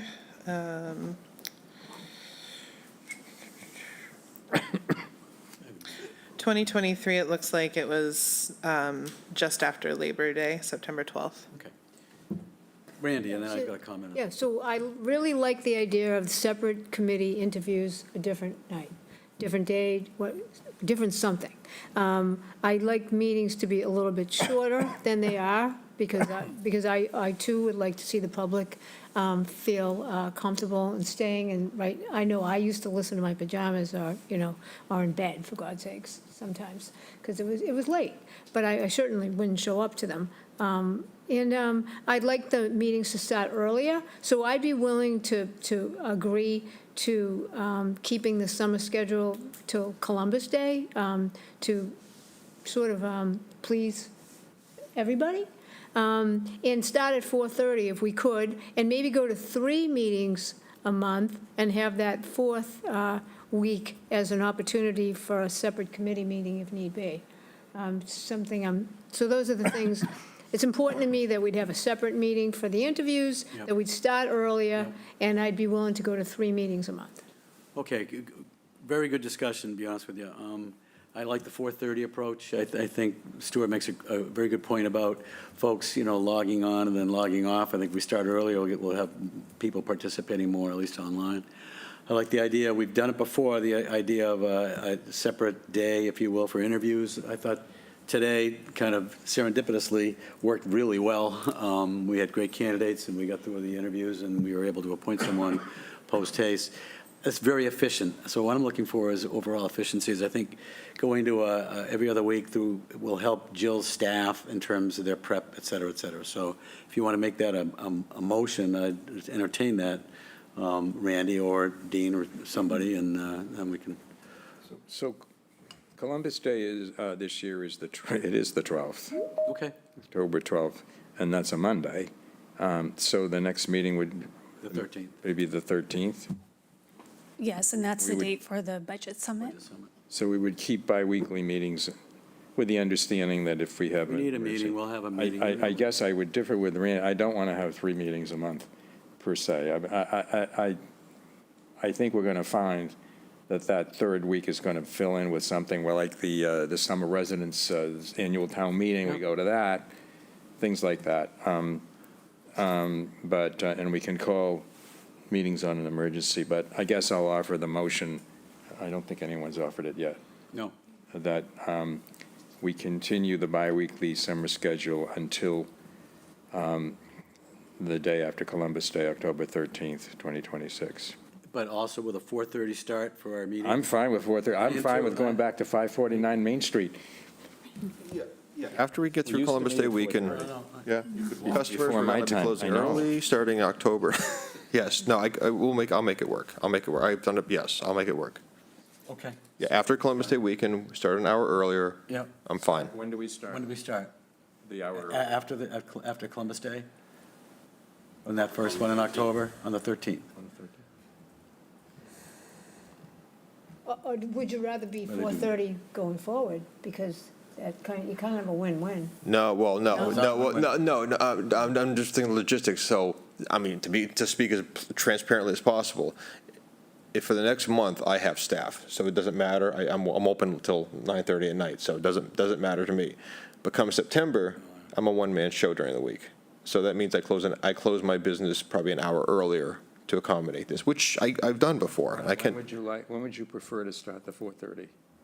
October? That's fine, you pick a date. The first weekend after Columbus Day weekend, the first one after. 13th. I'm down with that. I can. That's part of, I'll include that in my motion. And then, just another comment, the best day for folks on the interviews. We got to give some, because I think it's a great idea. Well, I guess my We have to wait- we have suggestion to wait was, to- if we didn't have enough agenda items, that we just carve out a Okay, Tuesday night okay. meeting Okay. specifically to do That's fine. all the interviews. Good. That was my thought process, but. Okay. Want to make that part of the motion or not? Yes, I'll incorporate that as part of the motion. Second. Kathy, you got your second, okay. Elaine, you got your hand up on this one? Yes, I do. Is anybody sitting in the audience? Yes. Yes. Yeah, we have 5 or 6 1, people. 2, 3, 4, 5. Yep. Okay, but you are losing people. I am the only one. I think Steve might be on right now. Steve's here. Here. Steve's here. He's here in person. That's what, I just said that, Steve. I know he's still there. But the fact of the matter is, tonight, you had 5 really important things on here. And there are a lot of people who would like to be involved, but they can't be. They got kids, they got to feed them, they got to put them to bed, and this is not right. Right now, you might as well be talking to yourselves with nobody out there to listen except this intimate group here, because people can't do it. And some of these things are really, really important. There are 5 major things discussed tonight that impact all of us. And it seems like the discussions continue to be forgetting the fact that there are people, the public, the consumer, the customer, out here who want to be involved and can't be because they continue to be excluded. Every time a decision like this is made, it's exclusionary.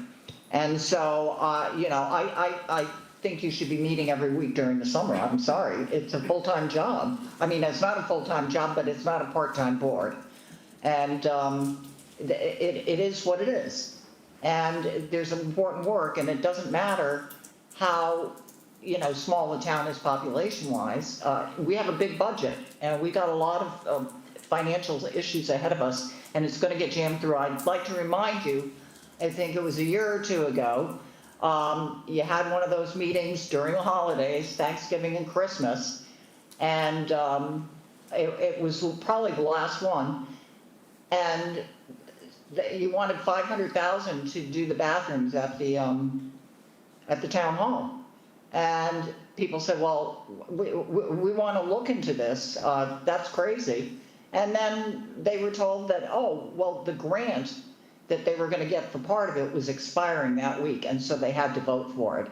And so we had to spend $450,000 or something like that on the bathrooms, and it was not even open for discussion. Those are the kind of decisions that they add up.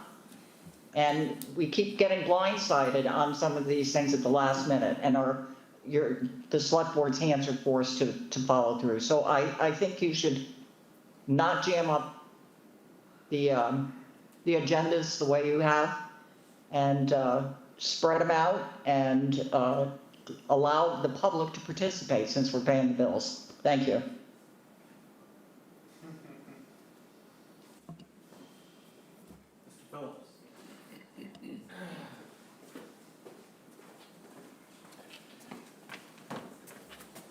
Brian Phillips, 374 Orleans Road. I typically like the weekly meetings. It also gives the newspaper something to write about, every week. We got to think about them as well. And a little questionable about the early start, because a lot of people get out of work at 5, and it's kind of that half an hour, gap travel time of, people needing to get here. That's all I have to say. Thanks. Yes, thank you, Brian. Okay, I do believe we have a motion in a second. And just one comment. Yes, please. Elaine mentioned correctly, these last-minute grant issues that come up. It's been, in recent months, it's been like 3 of them that have come before us where, we have to act or else, we're going to lose a boatload of money. We have to come to a better program to avoid that sort of thing. I can understand that there's always an exception that may take place, knowing the process to some degree, but it shouldn't happen as often as we're being presented. I feel like I have no choice, and that aggravates me that, if you don't do this now, project doesn't happen, the bid goes away, or you lose the money. We shouldn't be doing business like that. We have to be better planned for that. Thank you. We have a motion and a second. Kathy, you want to read the motion back? I believe it's, Mr. Nacastro made a motion to continue the biweekly summer schedule through October 13th, 2026, and to start meeting at 4:30 PM beginning October 13th, 2026, with an additional Tuesday night meeting for interviews. perfect, thank you. We have a motion and a second. Mr. Metters? Aye. Ms. Potash? Aye.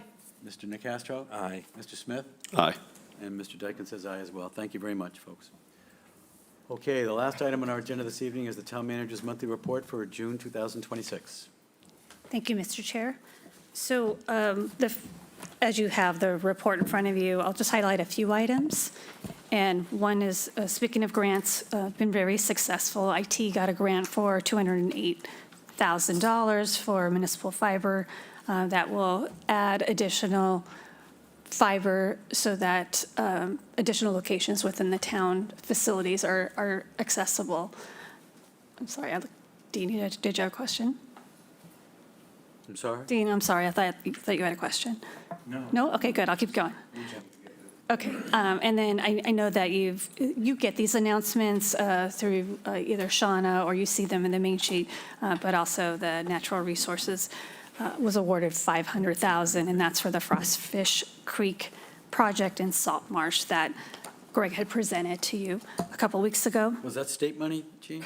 I mean, Jill? Yes, that was state money. Okay, thank you. Yep. Then financial software, this was funded for FY26 by town meeting voters, and we're fully implemented with what's called Munis or Tyler, and our town accountant, Megan Green, led this effort, and she did a phenomenal job, and we've heard some success stories about really saving time with processing invoices, so we're excited about that and happy to do a demo. No speed for the bumps, board. Jill? They worked There's gotta be themselves speed out. bumps, They yeah. worked them out, and they're still working, so if there's Okay. any tweaks we need to make. Yep. Residential exemptions, as of today, I heard we're up to 702 applications have been filed, and there's about 20 in queue for processing. So again, there's August 1st, 2026, August 1st, 2026, as the suggested deadline to get the applications. Certainly, the assessing staff will continue to assist anyone who wants to apply for it. We have celebrates our 250th anniversary with Rep. Letty providing us the Constitution draft. So we have that posted, and then you have again, some of this is a little dated, but you've already seen it. We had our Independence Day Parade that was broadcast live, and it posted to our YouTube channel. Water restrictions are continuing, and the update on July, I'm sorry, my contacts are not working tonight. On July 14th, thank you, he shared that we're still remaining at a level 2 drought. And every time we report this, it always rains the next day, so today is very consistent with that. But we still are in drought conditions. The airport study for critical aircraft has begun, and that was approved at Article 29 at the 2026 town meeting. Nauset Beach, good news, our sand over vehicles, OSV, has been reopened for travel, so that began on Saturday, the 25th, with the map here, and that was widely distributed as well. And then we have our employee years of service for July. Kenny Friend, who is on vacation now, but is retiring on August 3rd, 35 years. Other retirements to note, we've done a lot of celebrations, and happy goodbyes. Police chief was here 30 years. So others, fire department has a lot of longevity with Gerard Smith at 26 years and Stacy Henderson at 23 years. And if you go down the list, you see that there are a lot of July hires for original hire dates, including Zach Piera, who's been here 1 year as a Parks and Grounds laborer. And then assisting with residential exemption applications is Ava. She's great.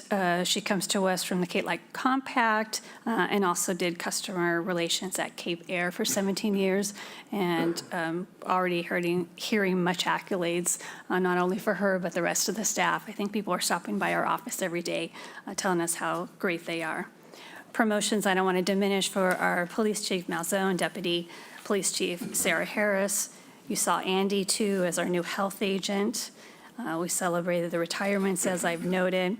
Andy is we're getting to know him much better, and what a great, like, Chatham history here, too, valedictorian.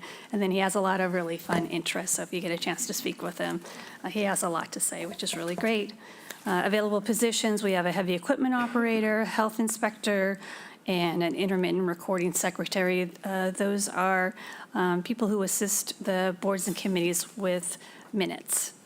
And as you see, there's an index of various projects and initiatives to look through further in the monthly report. And if there's any questions, I'm happy to answer them. Question field, Mr. Nacastro, please. Yeah, as per usual, a great report. It's pictures really add to it greatly. I just wanted to say I saw this on the wall, the Declaration of Independence, and I guess this must be a replica of what was originally printed out and handed around the country back in 1776. But I do notice it doesn't have the signatures of my fellow Quinceyites, John Hancock and John Adams, on there. There are no signatures on it, but I guess that's probably the way they printed it up. Yes. We're all most familiar with all the signatories, but it's an interesting thing. I'm glad that we have it. That I just, it was interesting to see the pictures of the piping plover. Yeah, it was. Chicks hatching and the lease turns. Puts a little character to what we are reading about. But no, it's a good report, and I commend everybody. And as far as the residential tax exemption, I'm glad we're over 700, but I filed for mine last week. I'm assuming it's going to happen, and anybody who is eligible should file, because if they don't, not only are they going to lose the exemption, their taxes are going to be higher, because that's the way it works. So I would encourage anybody to apply, and if it doesn't go into effect, it may go into effect at some point in the future. Who knows? Anyway, thank you. Thank you. Any other comments or questions? Stuart? Sure. Thank you. Is this the document, Jill? I mean, I kind of know the answer, but that you would be updating the board and the public on projects? Or do you rely on, like, bringing forward the department that is doing the project and we do it here? I'm trying to understand. It's come from. So if we're looking back, this is the document that's showing the status up to that certain date. This is June 30. Yeah, it's the report for June 30th. When there's new information coming in, that's where, through Shauna, she'll provide updates. And then I think what the board had talked about is if there's new projects or capital projects that you wanted to begin early discussions with that sometime, late summer, early fall. If there's a certain project, we can certainly have the staff member come in and do an update too at a select board meeting. Yeah, I mean, I think whenever we meet next, I think we have a project update on the water. We do, marine projects, we Right. do have an update on that.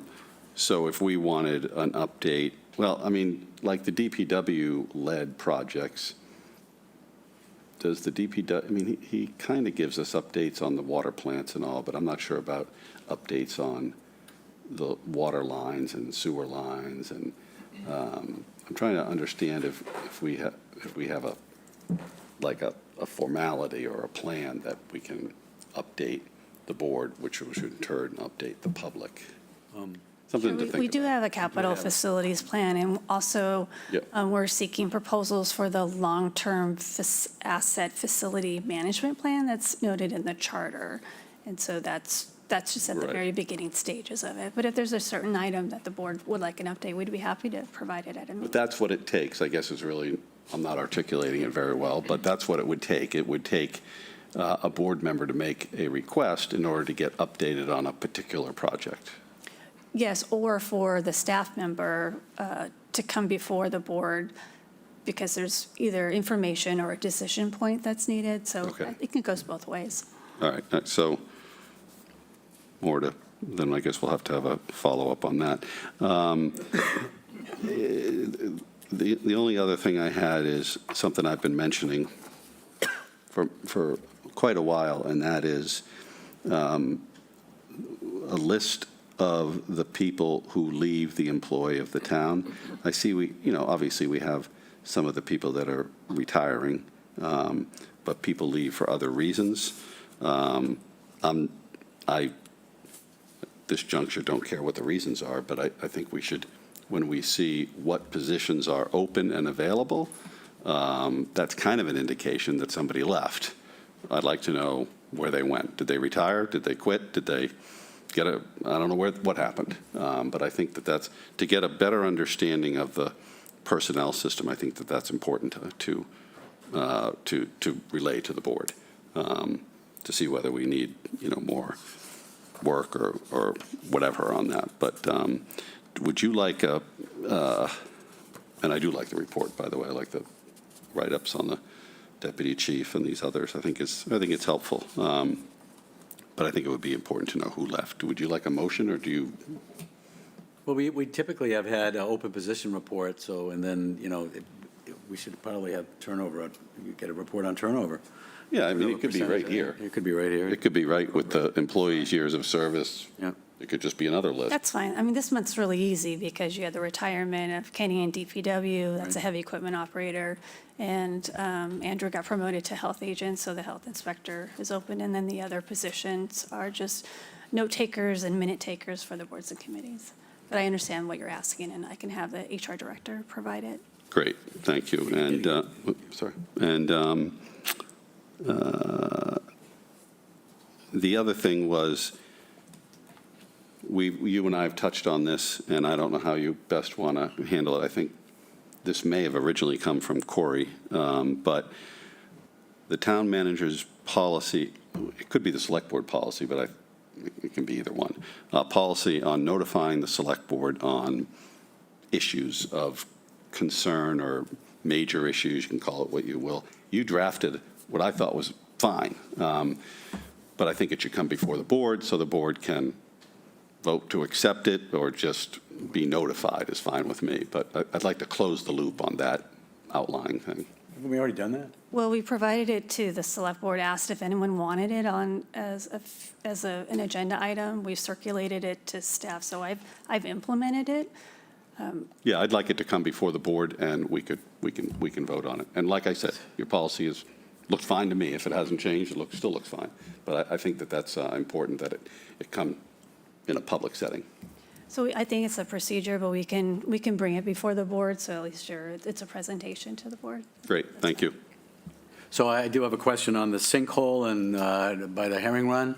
Are they related? The Herring Run is in sad shape, the culvert's in sad shape, and we had a sinkhole right at it. So I just wonder how we're doing with that. Because it was right there, and there was equipment there, and it was a big hole. So what are we doing with it? Do we know? So it's Shauna, do we know? on State Road. So Sean, I'm not sure if you connected with Greg Berman or Greg is on. But they did a patch, but it's going to continue to give us troubles over there because the state hasn't taken care of it. We haven't taken care of it. Somebody hasn't. So it looks like they did they didn't do a full replacement. They did a repair. Yeah. And that may be because they know the culvert is an upcoming project. Yeah. But Greg Berman may have some more information. He's online. Well, there he is. Yep, I'm happy to share. Thanks, Greg. Absolutely. So Greg Berman, your Director of Financial Resources. Yes, the sinkhole was almost exactly over top of the culvert. That is a portion of the area that the herring run through.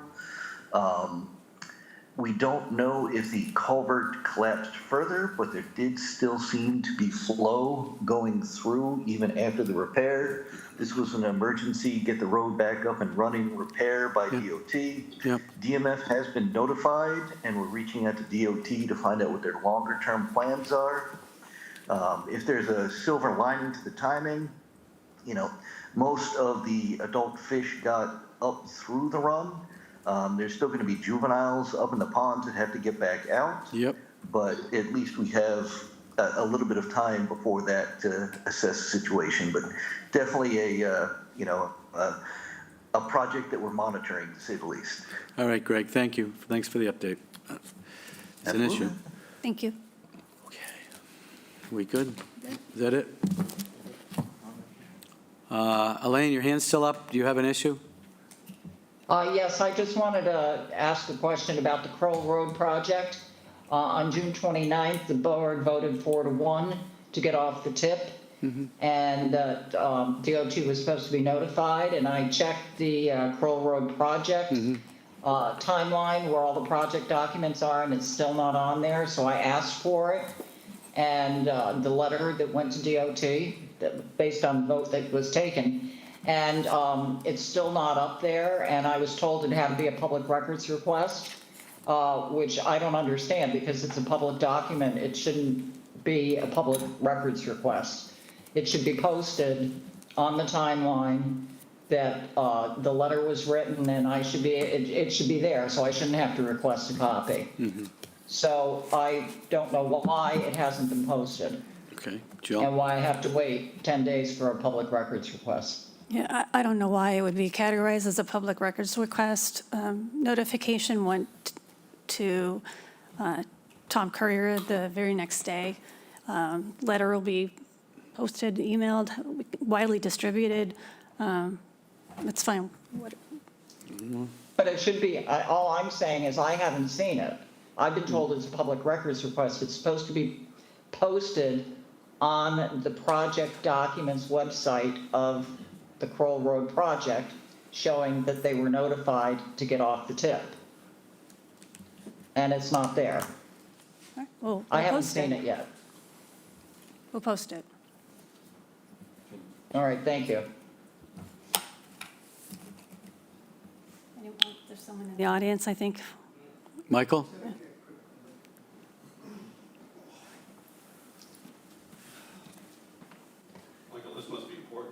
Yeah. Yeah, thank you. I'm going to be really brief.